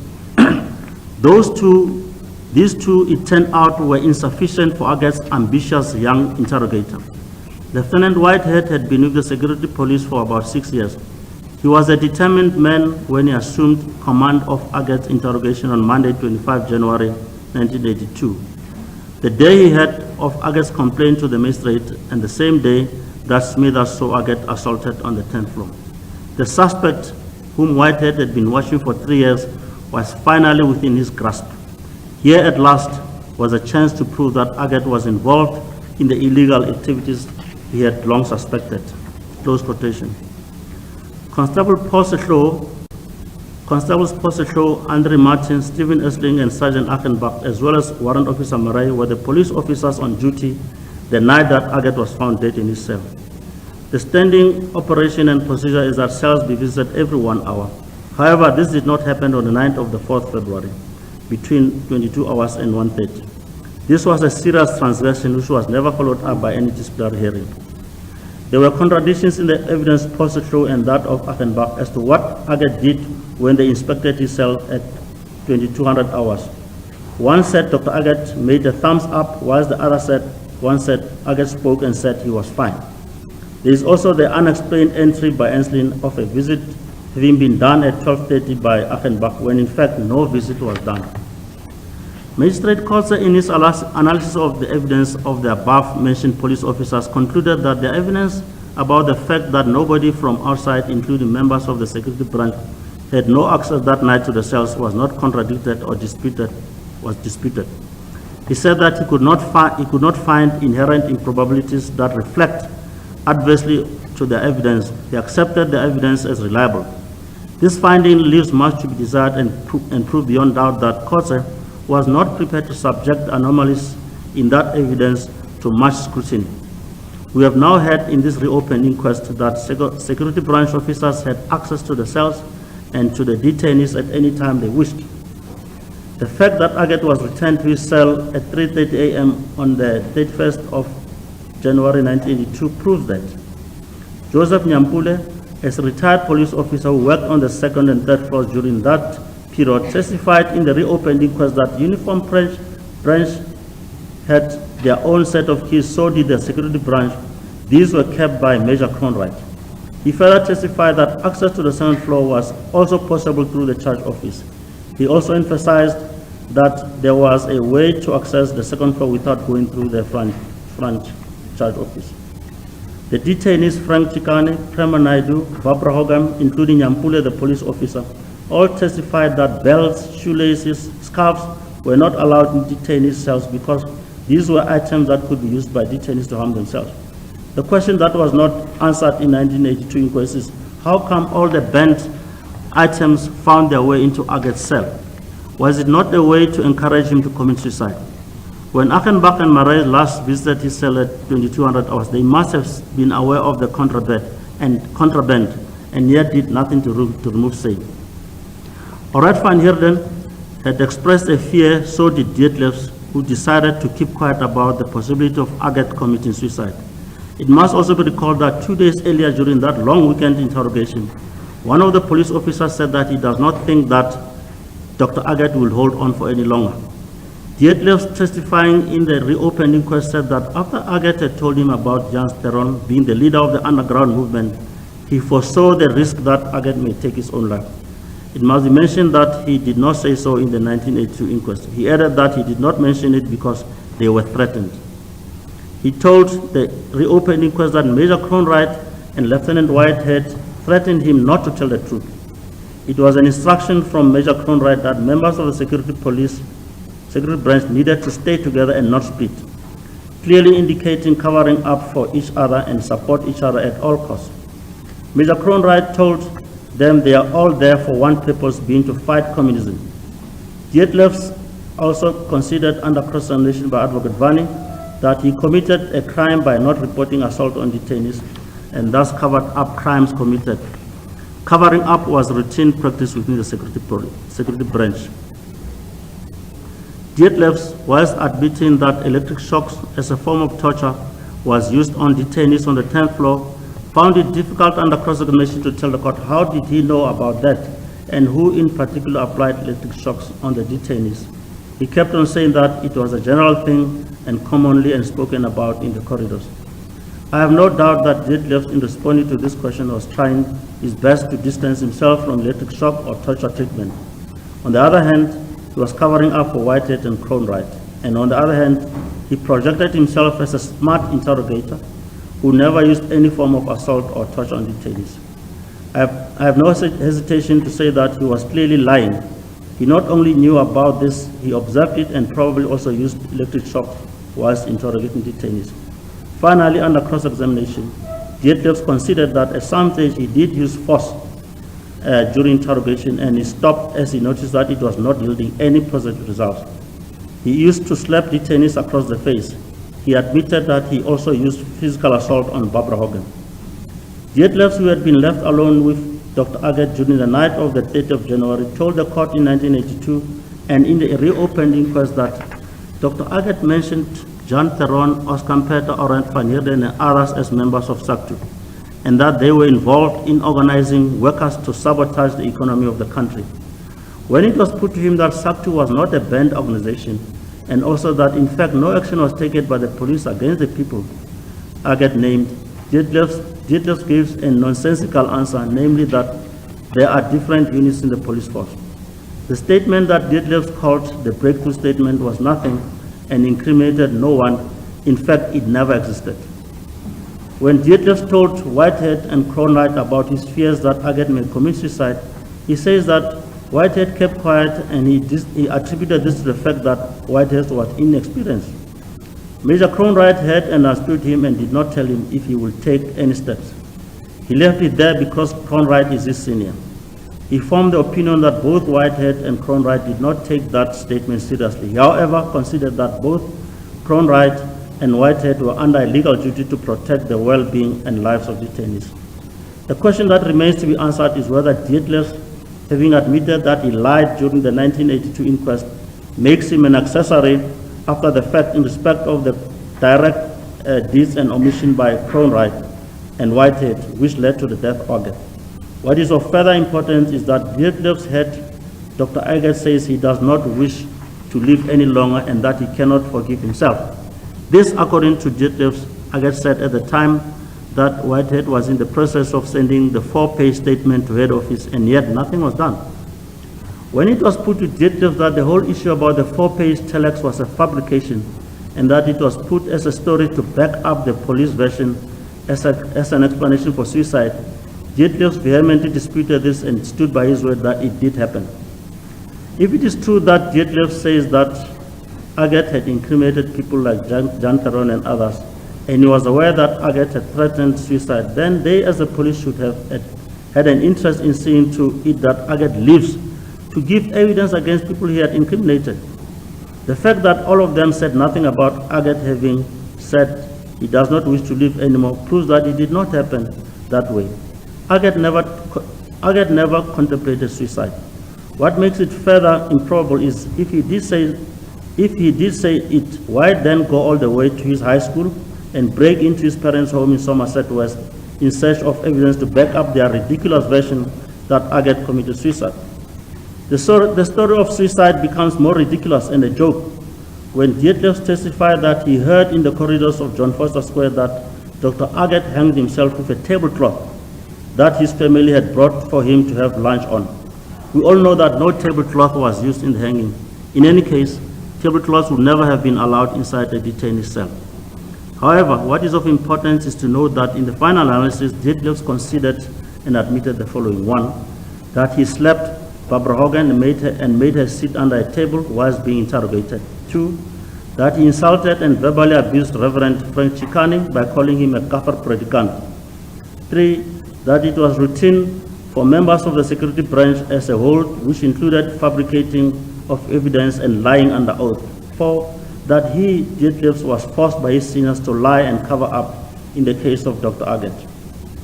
When cross-examined by Advocate Mlocho, he agreed that he lied under oath when testifying in the case of assault against him by Barbara Hogan. Despite that, the magistrate believed him and acquitted him. He told this court he did so in order to protect his senior, amongst them Whitehead, Lieutenant Whitehead. His exact words were the following. I quote in Afrikaans, ek was deur my senior officiere by die veiligheidsdak daartoe gedwing en ek het nie ander keuse gehad nie, alhoewel dit teen my geen is om sulke leuns te vertel. Ek was aangesê om vas te getuig ten einde die ander lede van die veiligheidsdak, soos onder andere spesifiek Lieutenant Woensdrag, asook Lieutenant Whitehead te beskerm. Close quotation. Detlefs considered further that as far as he could recall during his time, no security branch officer was ever convicted of having assaulted a detainee. There was a lot at stake for the security police in respect of the Aggett inquest. Hence, a lot of preparation was done for the inquest itself, which included the trip by Paul Erasmus and Lieutenant Whitehead to Somerset East. The police backed the offices of George Bezos and they rehearsed evidence. When it was put to him that a tie and 5 pairs of socks were found in Dr. Aggett's cell after his death, and also that police did not do cell visits between 2200 hours and 1:30 on the 4th to 5th of February, Detlefs said that the police were negligent. He agreed that the responsible police officer should have been charged for neglect of duty by the department. He also considered that interrogation was allowed to take place in the detainee cell. He himself did it in 1985 in respect of Helena Pastoors. Detlefs also told this court about a room situated on the 10th floor, which was referred to as the Waarheidkamer or truth room. It was not occupied by anybody. It was completely sealed and it had no windows. Detlefs confirmed that Stanza Bopape was electrocuted and died on the 10th floor of John Vorster Square, and thereafter the police took his body to Mpumalanga, where the body was blown up and thrown in a river full of crocodiles. He confirmed that the security police, as usual, covered up for each other and lied to the public that Stanza Bopape escaped en route to Vereeniging and was never seen again. It is on record that senior police officers, namely Hendrik Mostert, Charles Zilli, Jacobus Engelberg, and John van der Merwe, applied for amnesty, which was granted after they told the truth about the death of Bopape. Detlefs agreed with counsel when it was put to him that if the security police successfully covered up and lied to the public about the disappearances and death of Stanza Bopape, it goes without saying that they also covered up details leading to the death of Dr. Aggett. In answering questions by the court, Detlefs said that he had no knowledge about trade unions and was not aware if SACTU was a banned organization. In short, he considered that there was nothing specific that he wanted Aggett to tell him, save to say that he had been told that trade unions were busy planning to sabotage the economy of the country. His actual words were the following. Question, so you did not want anything from him? Detlefs answering, nee edele, want ek het nie geweet wat hy my kan vertel, want ek het nie die vakbonde geken nie. Close quotation. Dr. Aggett was the first white male detainee to die whilst in police custody in John Vorster Square. The events following the death of Steve Biko were still fresh in the minds of the public and the international community. The security police had to do something to make certain that they were not to blame for the death. The big cover-up, as testified to by amongst Paul Erasmus and Detlefs, commenced immediately on the discovery of the body of Dr. Aggett. It is a known fact that where there is suspicion of a crime, the scene should be cordoned off until arrival of forensic. When the photographs and fingerprints expert, Mr. Charles Weynan Lambrecht, arrived at 3:40 a.m. on the second floor, the cell was full of police officers, with some standing in the corridor in front of the cell. This does not exclude the possibility that the scene may have been contaminated already. Testifying in the 1982 inquest, James Achenbach, a sergeant, told the court that at 12:45 a.m., he and Constable Stroh were the first to find the body of Dr. Aggett on the grill, and yet later it turns out that it was only at 1:30 a.m. that the body was found. What is further strange is that he cannot remember if the lights were on or off in the cell when he found the body. This is despite the fact that at 2200 hours he saw Aggett on his bed reading. Warrant Officer Lambrecht testifying in the reopened inquest told this court that When he arrived on the second floor, there were a number of police officers in and around the cell and corridors. He took 4 photos of Dr. Aggett whilst hanging on the grill and did not take any photos after the body had been brought down. He says he did not do it because the pathologist was already there and it is them who take such photos. He cannot remember if the light was on or off when he took photos and later looked for fingerprints. He had a torch and a lamp which he uses when doing crime scenes at night. He says visibility was good even though he cannot remember if the lights in cell 209 were on or not. When he took the photos, Captain Victor, the investigating officer, pointed out to him what photos to take. It was pointed out to Lamprecht that in the 1982 inquest, the 4 photos were not handed in. He could not explain why and said he handed up the photos to the investigating officer. Lamprecht testified, as he did in 1982, that only one identifiable fingerprint was uplifted on the grill. He explained how he went about processing the bar by using an aluminum powder and a fingerprint brush. He dusted the whole area around where the deceased was hanging. He first dusted the back of the grill whilst the body was still hanging, and after it was taken down, he did the front portion.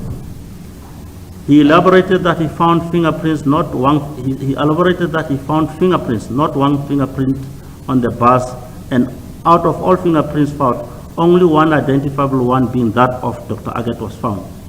When asked what happened to other fingerprints, Lamprecht responded by saying that there were in fact not fingerprints but just marks on the bar itself. The identifiable fingerprints was found directly above the knot of the material on the bar.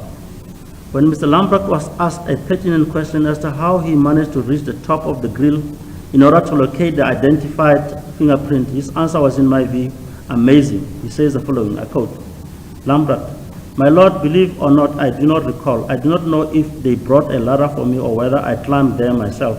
I'm honest, I do not remember." Ms. Singh, but you would agree that you would have had to use some method to get up. Lamprecht, that is correct, my lord. What is critical and what was not analyzed by Magistrate Court in 1982 inquest is the following. Why is it that only one fingerprint was found on the back of the vertical bar linking to Dr. Aggett? What happened to the fourline which indicated that other fingerprints were uplifted, though not identifiable? How did Warrant Officer Lamprecht manage to climb unassisted to the topmost bar and take a picture there? Constable Thabo Mutupe, testifying in the reopened inquest in relation to fingerprints taken in the cell and surfaces of the steel bar, said that if he had attended the scene in 1982, he would have lifted more fingerprints by using various techniques available at the time. Mutupe's evidence on this aspect was corroborated by Mr. Zitza Alberte, a fingerprint expert, who said that he would have expected that there be more fingerprints available on the steel bars if Dr. Aggett climbed up the grill to attach the scarf and then hang himself. Frank Dutton, a police specialist investigator with 38 years of experience in the police service, also testified that the crime scene investigating into the death of Aggett was done in such a way as to cover up real events. Mr. Dutton had serious complaints regarding the manner in which the forensic investigation of cell 209 was carried out. He was particularly skeptical about the lack of proper photographs, fingerprints, and the fact that Captain Struve, colleague of Lieutenant Whitehead, removed the body of Aggett from the grill. The only photographs of Aggett's body in the reopened inquest were obtained from the SAB documentary and sourced by the law firm Weber Wenzel, the attorneys for the Aggett family. Photos showing his body hanging as well as after it had been placed on the floor are missing. There are suspicions that they were intentionally removed and destroyed by those who persist with the cover-up. Dr. Stephen Naidu, an independent forensic pathologist who was briefed by the Aggett family in the reopened inquest to study records of the original inquest and to provide specialist forensic pathology opinion on the cause, mechanism, and nature of the death of Dr. Aggett, noted the following shortcomings. Firstly, he noted that the state pathologist failed to attend the scene of death contrary to the provisions of section 3.4 of the Manual of the Performance of Postmortem. Dr. Naidu opines that had the state pathologist attended the scene, there would have been a more accurate time of death rather than estimation done by the police. Also that he would have been able to give a more precise nature of the ligature and intricacies of its knot as it was found around the neck. And lastly, the state pathologist would have been able to give an on-site assessment on the capability of the deceased to mount onto the bus to suspend himself successfully. Secondly, Dr. Naidu expressed concern that autopsy examination was hurried up and conducted within 7 hours, and that the family had not been given adequate information about the circumstances of the death so as to enable them to make timeous arrangements to appoint their own pathologist. That is why Dr. Botha, the family pathologist, arrived late when Dr. Kemp had already commenced with the autopsy examination.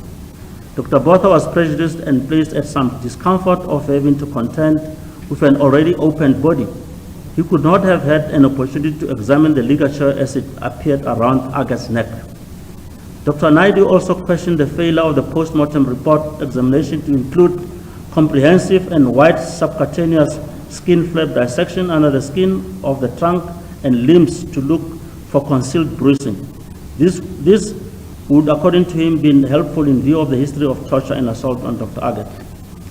Dr. Kemp, in his testimony, had mentioned a triangular injury described as a fresh bruise over Dr. Aggett's upper right scapula. Dr. Naidu regards this injury as unlikely to have been caused or resulted from Dr. Aggett convulsing whilst hanging or pinching his skin against the bars. He is of the view that this fresh bruise was an ante-mortem injury from blunt force impact such as a fall or an assault at some time before the suspension. Ismail Mamoniat, one of the detainees, saw Dr. Aggett on the 3rd of February, and they were both on the first floor to be signed out. He noted that Aggett appeared to be in a terrible and dazed state. Aggett did not respond to his greetings on that day. The condition that he saw Aggett in made him doubt that Aggett had the physical capacity and strength to commit suicide in the manner described by the police.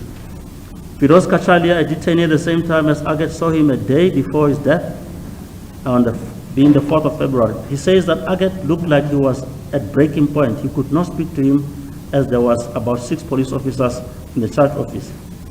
Mr. Ronald Castles, a veteran of the ANC-SAP movement, testified about a document titled Inkululeko Freedom, February 1972, which he and the late Joe Slovo authored. He disputed that the original document had instructions that SACP members should rather commit suicide than to betray the organization. This was a document that the magistrate de Villiers relied heavily on in the Timor inquest in 1982. Mr. Castles indicated that suicide was never a policy of the SACP. The evidence of Thabo Mutupi as well as that of Alberts, analyzed together, demonstrate Aggett would not have been able to climb up the grill on his own unassisted. Thabo Mutupi is a fingerprint technician stationed at the Johannesburg Central Police Station. Mr. Alberts is also a fingerprint expert. Besides the observation of the poor quality of the photographs, both of them simulated the climb up the grill where Aggett was found hanging. Under cross-examination, it was put to Mutupi that only the left forefinger of Aggett was found on the grill. He responded that Aggett would have gripped the bar with his whole hand, leaving prints of his palm, thumb, and fingers. Mr. Alberts performed a simulation in cell B18 on the 2nd floor. He asked a colleague to climb the bars to see where he would touch and how he would climb up the search bars, and he took photos. That exercise left various fingerprints on the bars. His colleague made 5 points of contact with the bars when climbing the grill. A second simulation after the bars had been cleaned also produced the same results, which enabled him to leave five developed set of fingerprints that were clearer than when the bars were dusted. Commenting on the evidence of Charles Maynard Lambert, who only found 1 fingerprint on the grill above the knot on the back of the bar, Ms. Alberts indicated that one would have expected to find a sequence of fingerprints which would include at least the fingerprint, the middle finger, and possibly the ring finger, pinky, when lifting those prints. The taking and uplifting of the single fingerprint by Lambert is, in my view, undermined by inherent improbabilities attached thereto. Alberts used a stepladder to get to the top of the grill and had both his hands free to take pictures. On the other hand, Mr. Lambert now says he could not recall if he used a stepladder to carry out his work on the grill. If Mr. Lambrecht struggled to get up to the top, how then did he manage to take a picture that only produced one identifiable fingerprint? Lambrecht confirmed that when he climbed up the grill, he was wearing latex gloves and said he had dusted those sections which would have been disturbed by his touching and pressure before ascending. He confirmed that he was not challenged by dust when attempting to lift the prints. He considered that in 1982 he did not say anything about dust on the grills. Cross-examined by Advocate Vani, Mr. Lambrecht considered that if the Follin was available, he would have depicted a number of prints and not one. This evidence he did not tell the 1982 inquest. No one could say what happened to the Follin. Mr. Lambrecht's answers were as follows. Mr. Lambrecht, my lord, I can only comment on it that would the Follin have been available in the court, you could all see how it was made and the fingerprints in relation to one another that might be on the Follin, but it would not have only been one visible print. Mr. Van made the comment. You see, the problem we have, Mr. Lambrecht, is there is literally a great deal of suspicion about what happened to Dr. Aggett, and everybody wants to put their minds at rest as to what actually happened. And one has already heard questions put to you by Advocate Singh for the state that there might have been other ways of getting the print there, and if there had been a reference in the first inquest proceedings to evidence to show that it was not a solitary identifiable print, but at least a series of prints, even if the prints were not necessarily that good, that would have helped the first court and certainly this court to come to a more definite finding on the matter. Mr. Lambrecht answered, that is why I am referring to the importance of the Follin, which unfortunately is not available. That would have shown it, because I would never just take a small piece of Follin and lift one print. I also cannot recall what was on the Follin.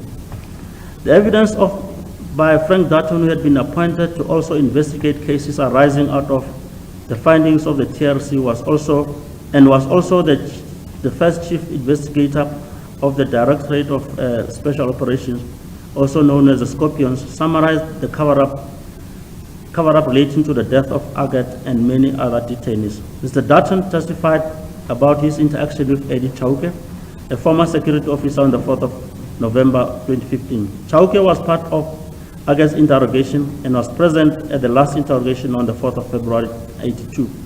Chauke told Dutton that Whitehead had been angry with Aggett for opening an assault case against him, and that in a rage, Whitehead tore up Aggett's written statement. Whitehead exclaimed that it was all lies and that they will get the truth out of Aggett.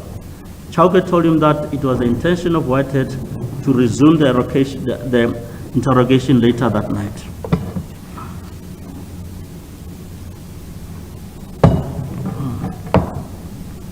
Dutton concluded that the version put up by the security branch before the first inquest amounted to fabrication and a cover-up to conceal the abuse and torture of Aggett and the conduct of the security branch police in relation to his death. Captain Martin Johan Nodier, who had been called up from East London to assist in the interrogation at John Vorster Square, had concluded in January 1982 that Aggett should be released because, according to him, there was nothing linking him to the so-called big treason soup. Nodier admitted that Aggett had made it clear to him that he was not a supporter of the ANC. In conclusion, Dutton considered that it had now been proved that security police covered up crimes and where necessary they misled courts by fabricating evidence. Joseph Petrus Woensdracht was also involved in the interrogation of Dr. Aggett on the night of the 8th of January. He, Detlefs, and Whitehead worked together that evening. Woensdracht disputed Detlefs' evidence that he and Whitehead left him alone for a period of 5 hours with Aggett.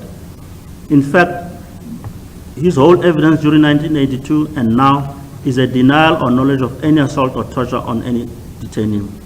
This is despite wide evidence already given at TRC and in this inquest. He, in most instances, when confronted with real evidence, refused to respond and claimed the right not to incriminate himself. It was put to Woensdracht that his statement that he was surprised why Aggett had complained to Sergeant Blom, since according to him, Aggett was happy to spend the night in the 10th floor interrogation office than to go to his cell, was a fabrication and a continuation of cover-up that he conducted in 1982. It was put to Vorster that he misled the 1982 inquest and that he is continuing to do so in this inquest. His response was that he will not break his response was that he will not break the oath he took. He told the court that when he joined the security branch, he took an oath of secrecy not to disclose matters relating to certain issues about the security branch. And to date hereof, he still considers himself bound to that secrecy. That statement clearly indicates that Vorster still owes allegiance to the now disbanded and disgraced security branch police. He does so despite overwhelming evidence of cover-up, murder, deceit, and torture, which was placed before the Truth and Reconciliation Commission by his seniors. He is unrepentant. It is also interesting to note that him and Detlefs were also involved in the interrogation of Ernest Dipale, who also died by hanging in his cell at John Vorster Square in August 1982, a mere 6 months after the death of Dr. Aggett. Vorster would not tell the court what the contents of the so-called 4-page statement made by Aggett entailed. Safe to say that Aggett incriminated his colleagues. Vorster, like Detlefs and one Vorster, also all claimed not to know that Aggett had been kept awake since 28 January 1982. Nicholas Johannes Vorster and Captain Daniel Swanepoel both interrogated Aggett from 6 a.m. to 6 p.m. on the 30th of January 82, where after they handed him over to the team of Whitehead, Detlefs and Vorster at 6 p.m. He, like Vorster, denied any knowledge of abuse against detainees perpetrated by his colleagues. Safe to say that he heard about assaults generally. Vorster testified he was not briefed about Aggett and also that he did not have any knowledge about unions and claimed that Aggett was cooperative and the atmosphere was friendly. However, with all that being said, he made a report to Whitehead at the end of his shift at 6 p.m. that Aggett wants to talk the truth. He himself did not get from Aggett what that truth entailed. He also strangely does not recall the names that Aggett disclosed to him and Swanepoel. It is clear to this court that this talking of the truth was nothing else but a build-up and foundation that Detlefs, Whitehead, and Vorster worked on from 6 a.m. to 3:30 a.m. on the 31st of January 1982.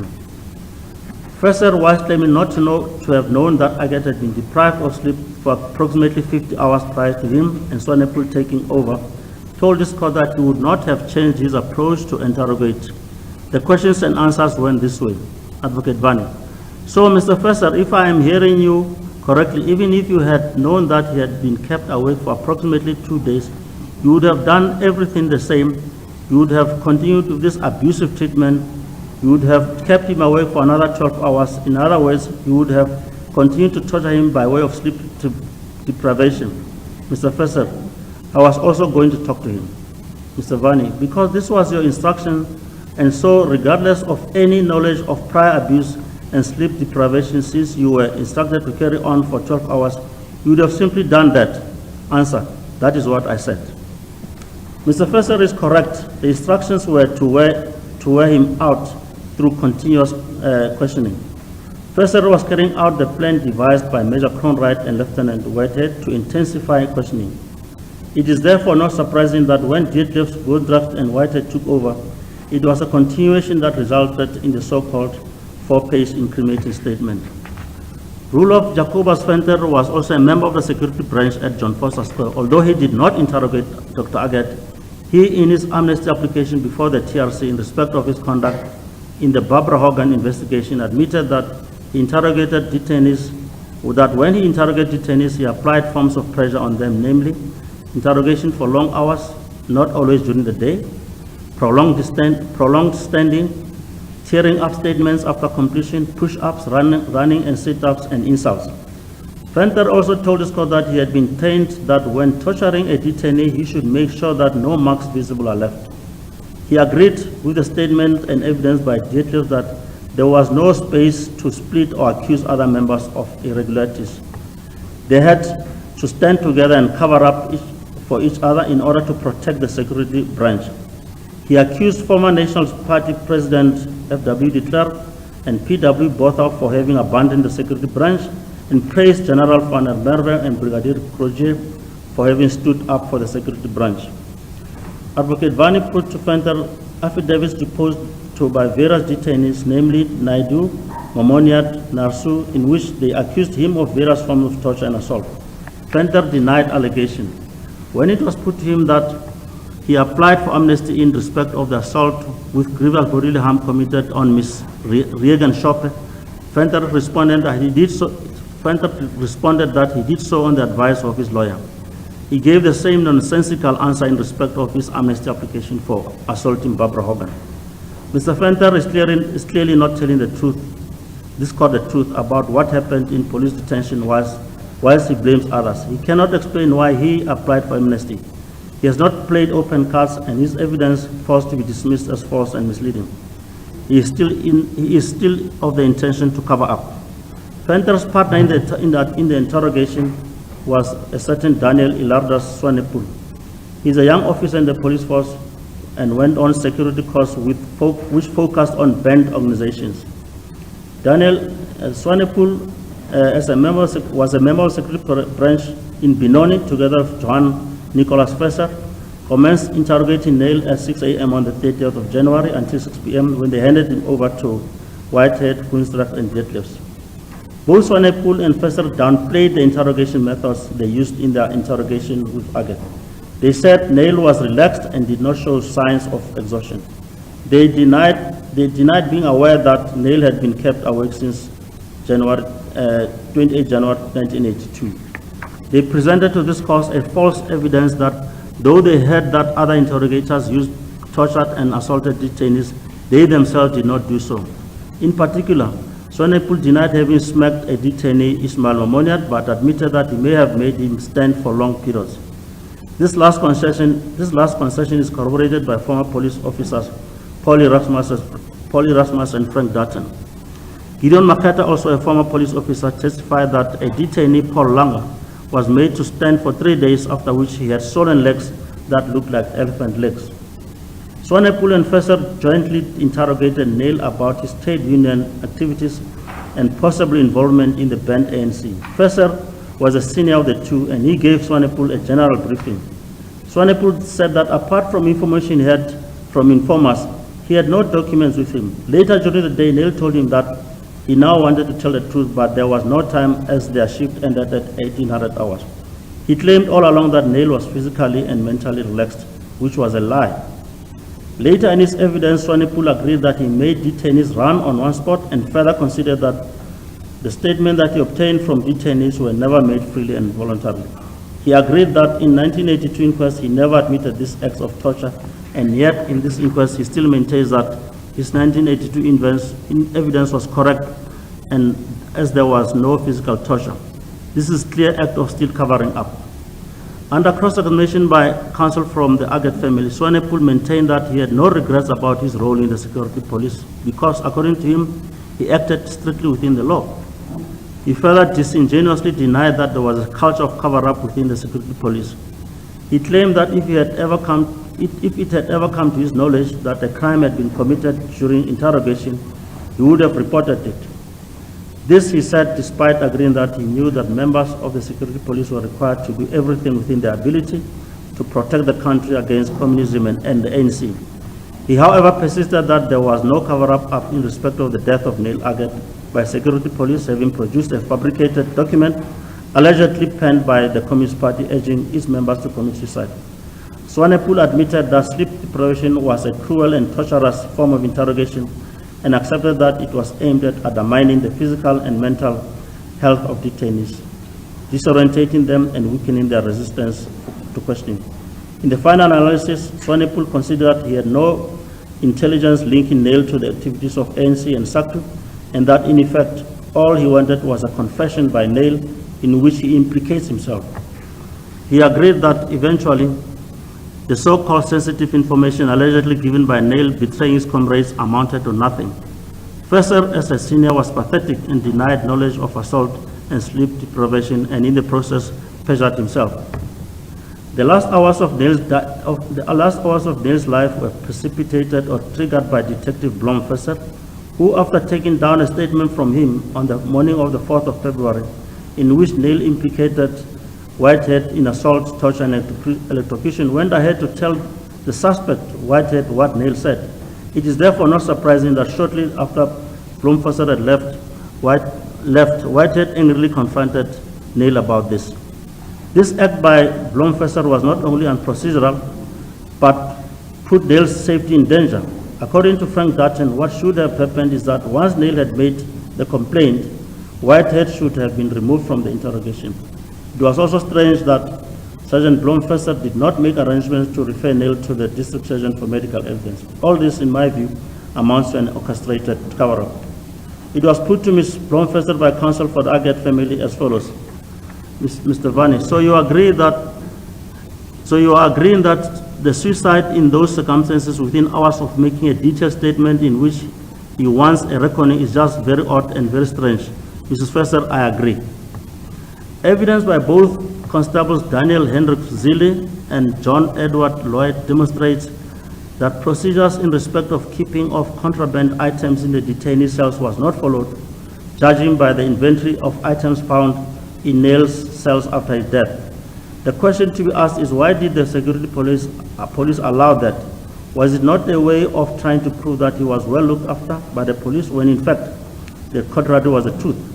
When Zille was reading out the contents of items found in Neil's cell, he laughed and commented that he had never come across a detainee who was permitted to keep all his items of clothing in his cell. To him, it did not make sense. He was shocked to be told that amongst the items found was a tie for which there was no receipt. He agreed that on hindsight, he himself would never have handed the Kikoi scarf to Neil on the 11th of December 1981. In the final analysis, Zille considered that in the circumstances, all items found in Neil's cell may have been used to dress up the cell to create the impression that he was well treated. Mr. Jan Theron, a trade unionist who worked with Neil in the trade union movement, confirmed that he never at any stage disclosed his ANC involvement to Neil, and between him and Neil, it was all about union work, which was above board. Accordingly, there was no disclosure in the so-called 4-page document that could have made Neil to feel he had betrayed him. If there was such a document, he was never arrested and interrogated about it by the security police. Theron told the court that he believes that the document was nothing more than a fabrication by the security police to justify the death of Neil and exculpate themselves from any wrongdoing. In this reopened inquest, this court is called upon to make and record any findings that differs from the findings in the 1982 inquest.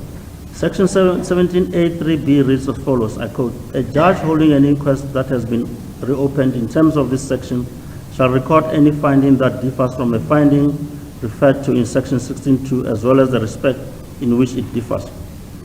The findings by magistrates court in this matter is a finding referred to in section 16.2.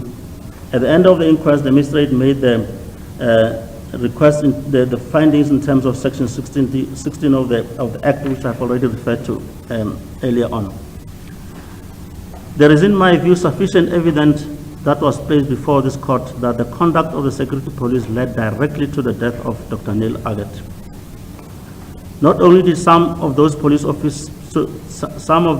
police who testified in 1982 concede that they lied, but there is evidence which emerged during the TRC amnesty hearings by, amongst others, General Van der Merwe, that the security police committed acts of torture and assault on detainees in the name of getting rid of ANC and communism.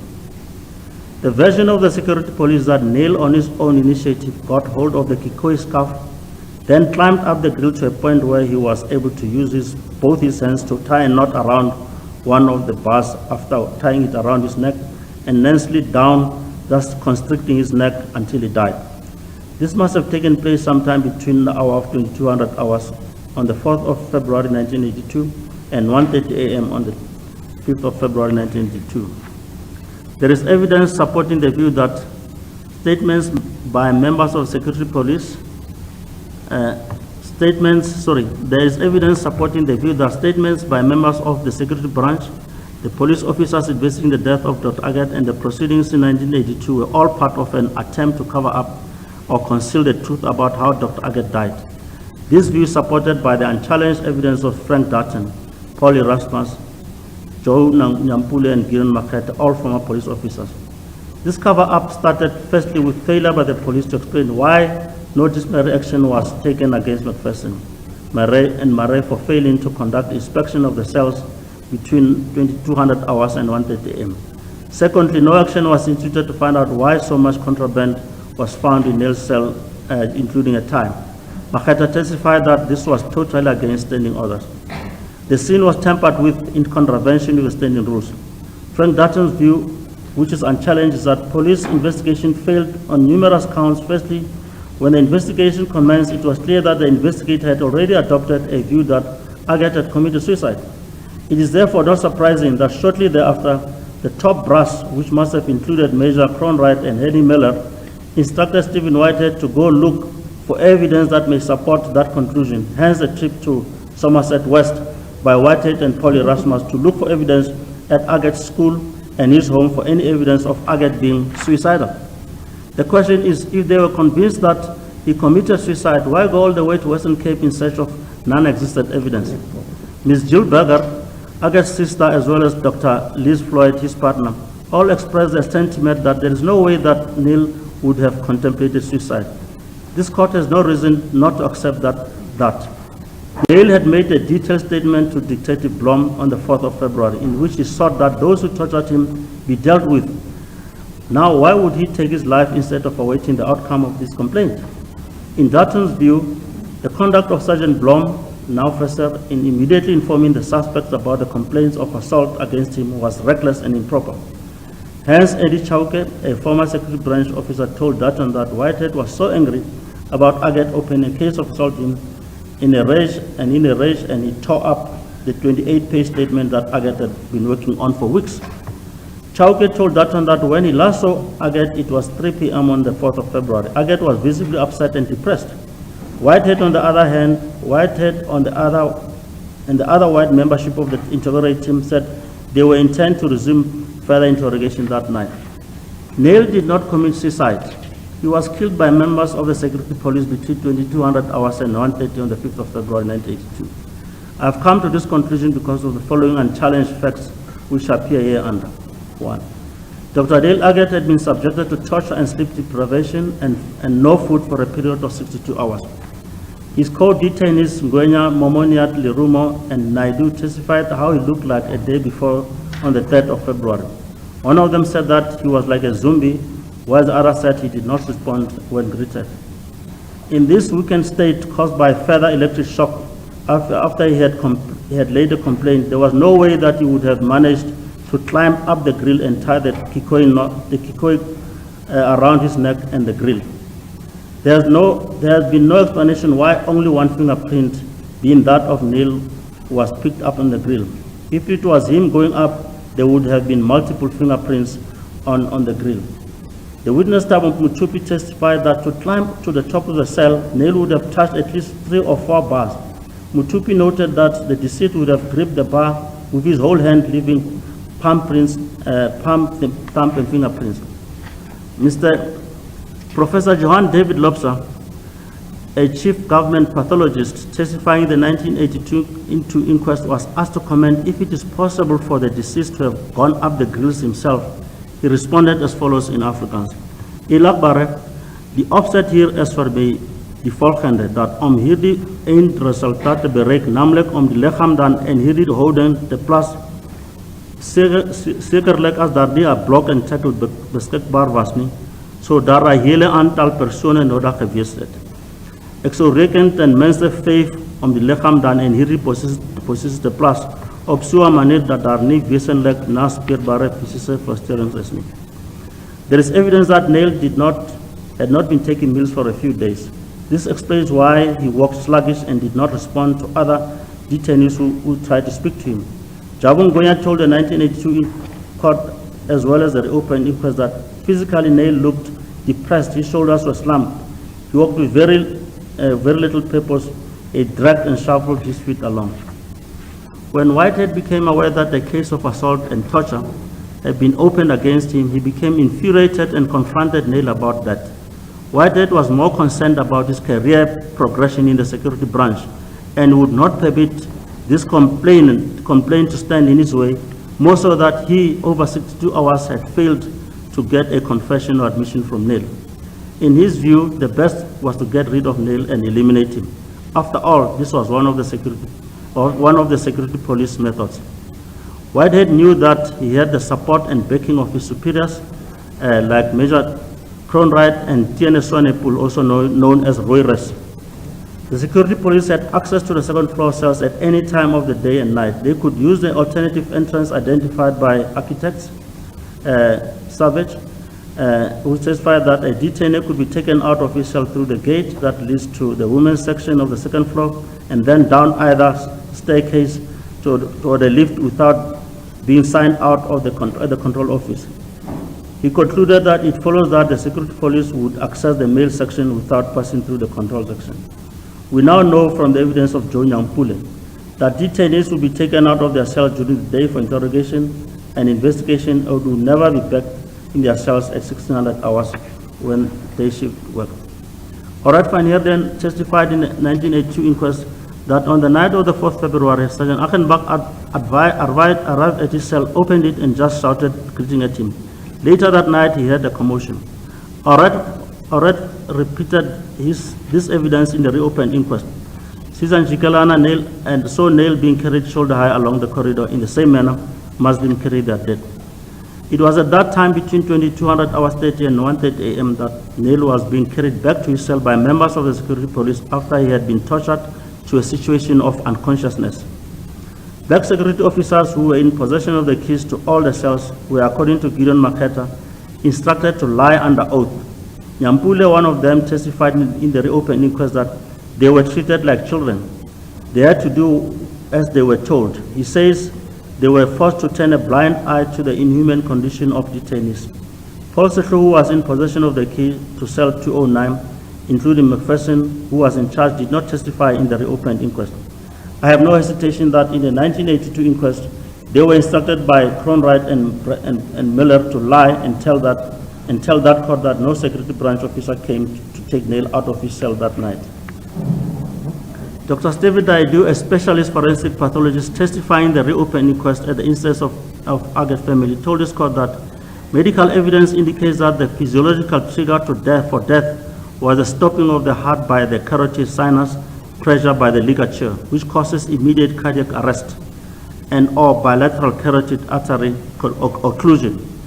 He says that this means that Aggett was alive at the time of suspension, and it was the suspension that killed him. However, he says this could have happened in a conscious or unconscious state. The same medical findings would result in a conscious or unconscious person. Dr. Naidu referred to 5 possible causes of unconsciousness, namely intoxication of some sort, concussion, traumatic, electric shock, induced hypoxia, stroke, anoxia from carotid arterial obstruction. Dr. Naidu added that these were 5 possible causes of unconsciousness. If such unconsciousness had occurred, it would not necessarily have been mutually exclusive to one another, and that a combination of one or several occurring together cannot be excluded. Electric shock and suffocation using a wet cloth was one of the methods that Whitehead and all other security officers were trained to use in order to get detainees to confess. Whitehead was frustrated after having subjected Neil to 62 hours of torture that he had nothing positive to report. The complaint against him just exacerbated the whole issue. When Neil could not recover his consciousness, they took him back to his cell and propped him up and hanged him. They then filled up his cell with all the good things in an effort to cover up. Magistrate Koza found that the evidence provided by the security police was unblemished. He concluded that evidence by the police late into the night Neil died was uncontradicted. This is hardly surprising because only security police officers were present and decided all forms of cover-up. This included the evidence of one Professor Jan Plomp, who, despite having never met Neil Aggett, concluded that Neil was suicidal. The evidence of Professor Charles Vorster, a qualified clinical psychologist, and that of Professor Plomp, a qualified psychologist, contradict each other in respect of Neil being suicidal. It is surprising that Magistrate Koza preferred the evidence of Professor Jan Plomp over that of Professor Vorster without any plausible or convincing reason. Plomp, amongst others, says that the issue of the telex was a trigger to commit suicide. We now know that no such telex existed. It was therefore surprising that Magistrate Costa concluded that he was satisfied that Plump was an unbiased and honest witness, and yet said nothing about the evidence of Professor Charles Vorster. The Magistrate Costa misdirected himself on a number of issues. For example, A, he curtailed cross-examination by counsel for the family. 2, he disallowed detainee statements that disclosed torture. 3, he nitpicked the smallest inconsistencies in the detainee's testimony. 4, he disregarded testimony by detainees because they were in custody for political crimes. Lastly, he accepted evidence by the security police without question. I have no doubt that Mr. Kotza was biased from the onset in the conduct of the inquiry. He did not have an open mind to find out what happened between 2200 hours on the 4th of February 1982 and 1:30 a.m. on the 5th of February. His intention was to find out why Neil committed suicide and nothing more or less. His finding as to how Neil Aggett died and as to whether it was brought about by any act of omission falls to be set aside.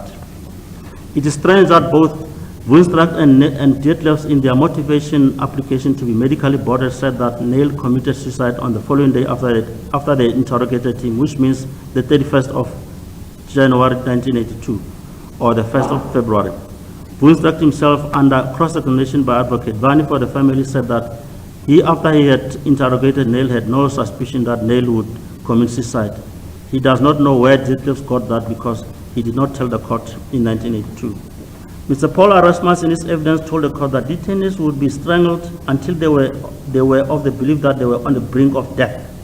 This, he said, would be done by placing a wet bag over the detainee's head and suffocating him until near unconscious. The evidence presented in this reopened inquest directly challenges the conclusions and findings of the magistrate in 1982 inquest.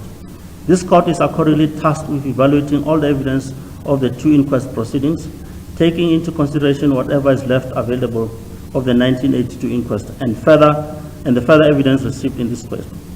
The magistrate concluded that Neil committed suicide by hanging himself as a result of the following reasons. 1, that Neil was a man who was devoted to a cause who would with a number of close associates to achieve his goals. 2, that during his period of detention, Neil disclosed particulars of activities and, more important, the names of associates. 3, that these disclosures must have brought about a feeling of uncertainty about his future and the realization that steps could be taken against his associates. Lastly, that he had to face some of his associates and to admit the disclosures and anticipation of feeling rejection by them could not be excluded. An examination of the reasons preferred by the magistrate will demonstrate that the magistrate was at pains to at all costs exonerate the security police in the death of Aggett. Firstly, it is correct that Neil was devoted to the cause of workers. This is evidenced by the fact that he agreed to serve the union without being paid. I find no valid reason why this would be a reason for him to commit suicide rather than pursue the ideas of bettering the workers' conditions. The fact of the matter is that the security police could not accept that Neil decided on this cause rather than make lots of money as a doctor. One of the police officers said that in the reopened inquest. His sister Miss Jill Berger, and his partner Liz Floyd, without missing words, told this court that Neil would never commit suicide. He still had a long way in enhancing his medical qualification. Sergeant Blom-Fesser agreed with this. Secondly, the magistrate says one of the reasons is that Neil disclosed particulars of the activities and also named associates, and this caused him embarrassment, therefore decided to take his life. In the first place, this is speculation by the magistrate. There was no evidence placed before the 1982 inquest as to what Neil's activities were, which he disclosed, which were unlawful. Neil told them that he was a member of a legal trade union and denied being a member of any banned organization. In any case, Neil must have mentioned the name of John Berron and that of Oscar Mpete because they were union officials. If there was anything sinister about that, the question remains, why no arrests were made pursuant to that disclosure? The reason that Neil anticipated a feeling of rejection from his close associates for having disclosed their names is, in my view, speculative and nonsensical. According to Fesser and Dietlefs, Neil made the disclosure on the 30th of January 1982. The question is, why would he then wait 4 days, then decide to commit suicide, and in fact, after laying a complaint of assault against Whitehead and other police officers? Similarly, the reason that Neil committed suicide because a friend could not provide him with a radio in the cell is, in my view, laughable and has no merit. Despite overwhelming evidence by detainees in the 1982 inquest about the various forms of assault meted out to them, the magistrate preferred the evidence of police, and in one sentence he said the following, I quote, I have already dealt with the possibilities ingrained in allegations of assault, sleep deprivation, and other forms of ill-treatment, and concluded that nothing of that kind is proved. The finding that Neil consented to be deprived of sleep for 62 hours boggles one's mind. It is so far from the truth and reality that it was to be rejected with the contempt it deserves. The magistrate, without further inquiry, accepted the lies from the police. If Neil consented, then why did he lay a complaint on the 4th of February 1982? The evidence of assault and other forms of torture of detainees presented before this reopened inquest, especially by Prima Naidu, Reverend Frank Chikane, Jabu Ngwenya, Susan Jikela, and Barbara Hogan, is so overwhelming that the denial and lack of knowledge thereof by security officers, namely Chauke, Dietlefs, Winsdracht, Fesser, and Swanepoel, who all testified in the reopened inquest, is disingenuous and amounts to an act of cover-up. This court accepts on the basis of overwhelming similar pattern torture on other detainees that Neil Aggett was tortured, which torture included physical assault. It is common cause that Neil Aggett was in a weakened position since the long weekend of interrogation and torture. One detainee described his movement as sluggish and shuffling. He also said to another detainee that he had been tortured and that he cannot take it anymore. Dr. Naidu, an expert pathologist, testified that Neil must have been unconscious when being popped up the grill, either through suffocation, electric shock, or intoxication of some sort. Paul Erasmus testified that security police routinely covered up for each other. He cited the case of Stanos Bupape, who it later appeared in the TRC hearing was killed at Vorster Square by electrocution. It is therefore clear that the death of Dr. Aggett was a big cover-up of the truth, and this involved all the security police officers who were there on the morning of the 5th of February. This view is supported by the evidence of Frank Dutton and Erasmus. Major Cronwright took it upon himself to write out statements for the black police officers so that their evidence should fall in line with the general scheme of cover-up. Sergeant Joe Nyampule testified to that. Evidence of cover-up is further supported by the sloppy investigation conducted, as well as the failure to hold administrative inquiries in terms of the Police Act concerning certain breaches of protocol and police orders. Frank Dutton testified that at the time the investigation commenced, it was clear that the investigators had already adopted a view that Aggett had committed suicide.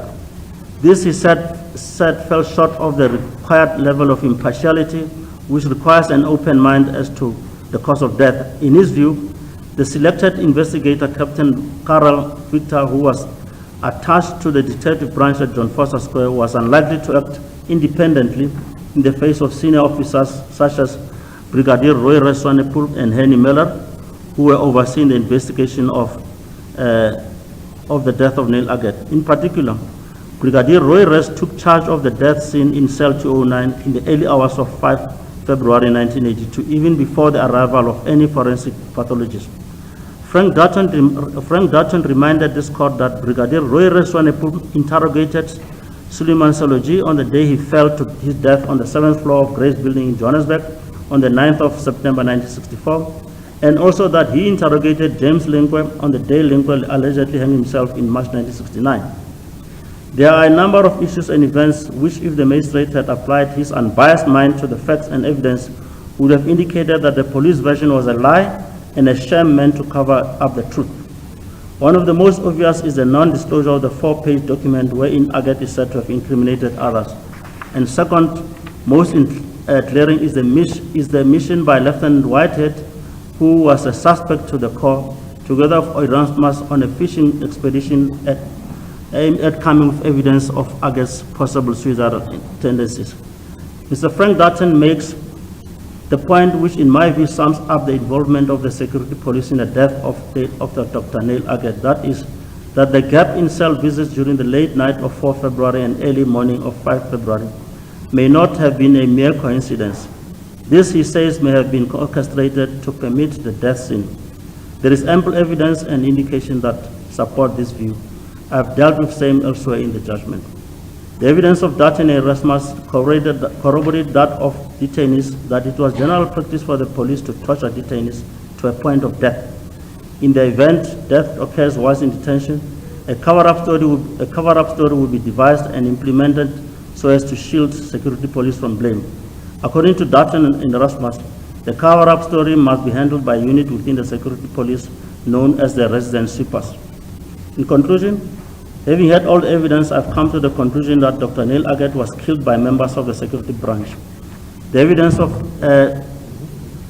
Coleman, supported by that of Jabungonya and Susan Jikelana, is vital. It is clear that something happened between 2200 hours on the 4th of February 82 and 1:30 on the 5th of February.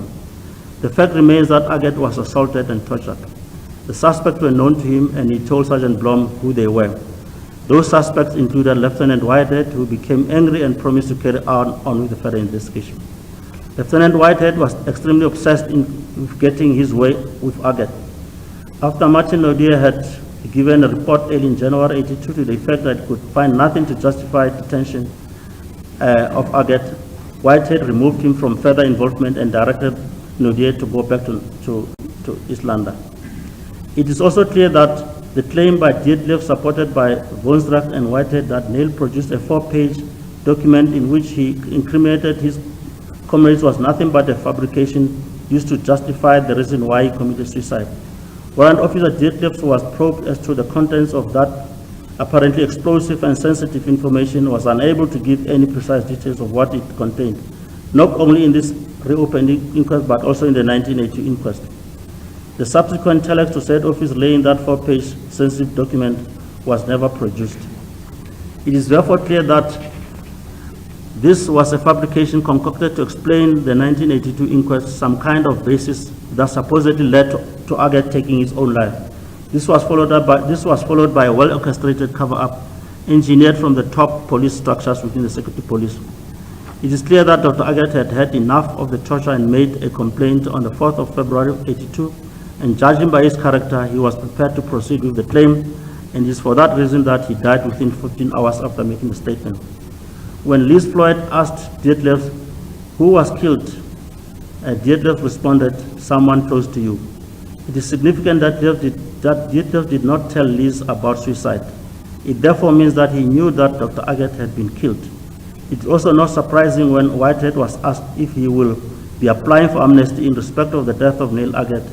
He responded to Dr. Pretorius, one of the TRC investigators, that he will not apply for amnesty, and as regards Neil's death, he blamed Paul Erasmus. He told the investigators that Paul Erasmus strangled Aggett with a wet towel. Accordingly, it is my well-considered view that Dr. Neil Aggett did not commit suicide. He was killed by members of the security police at Vorster Square. There is evidence implicating Lieutenant Stephen Whitehead in the killing, duly assisted by unknown police officers. There is also evidence that officers Fesser, Dietlef, Chauke, Woensdracht, and Sonnepoel participated in the cover-up in 1982 and in this court by denying knowledge of assault and torture. I recommend that investigation be undertaken in this regard. In conclusion, my findings are as follows. In the result and in terms of Section 17A(3)(b), read with Section 16(2) of the Act, this court finds as follows. 1. The deceased is Dr. Neil Aggett. 2. Cause of death was hanging. 3. Date of death 5 February 1982. 4. The death was brought about by acts committed by members of the security branch stationed at Vorster Square, amongst them Lieutenant Stephen Whitehead and Major Kronwright. I hand down the judgment.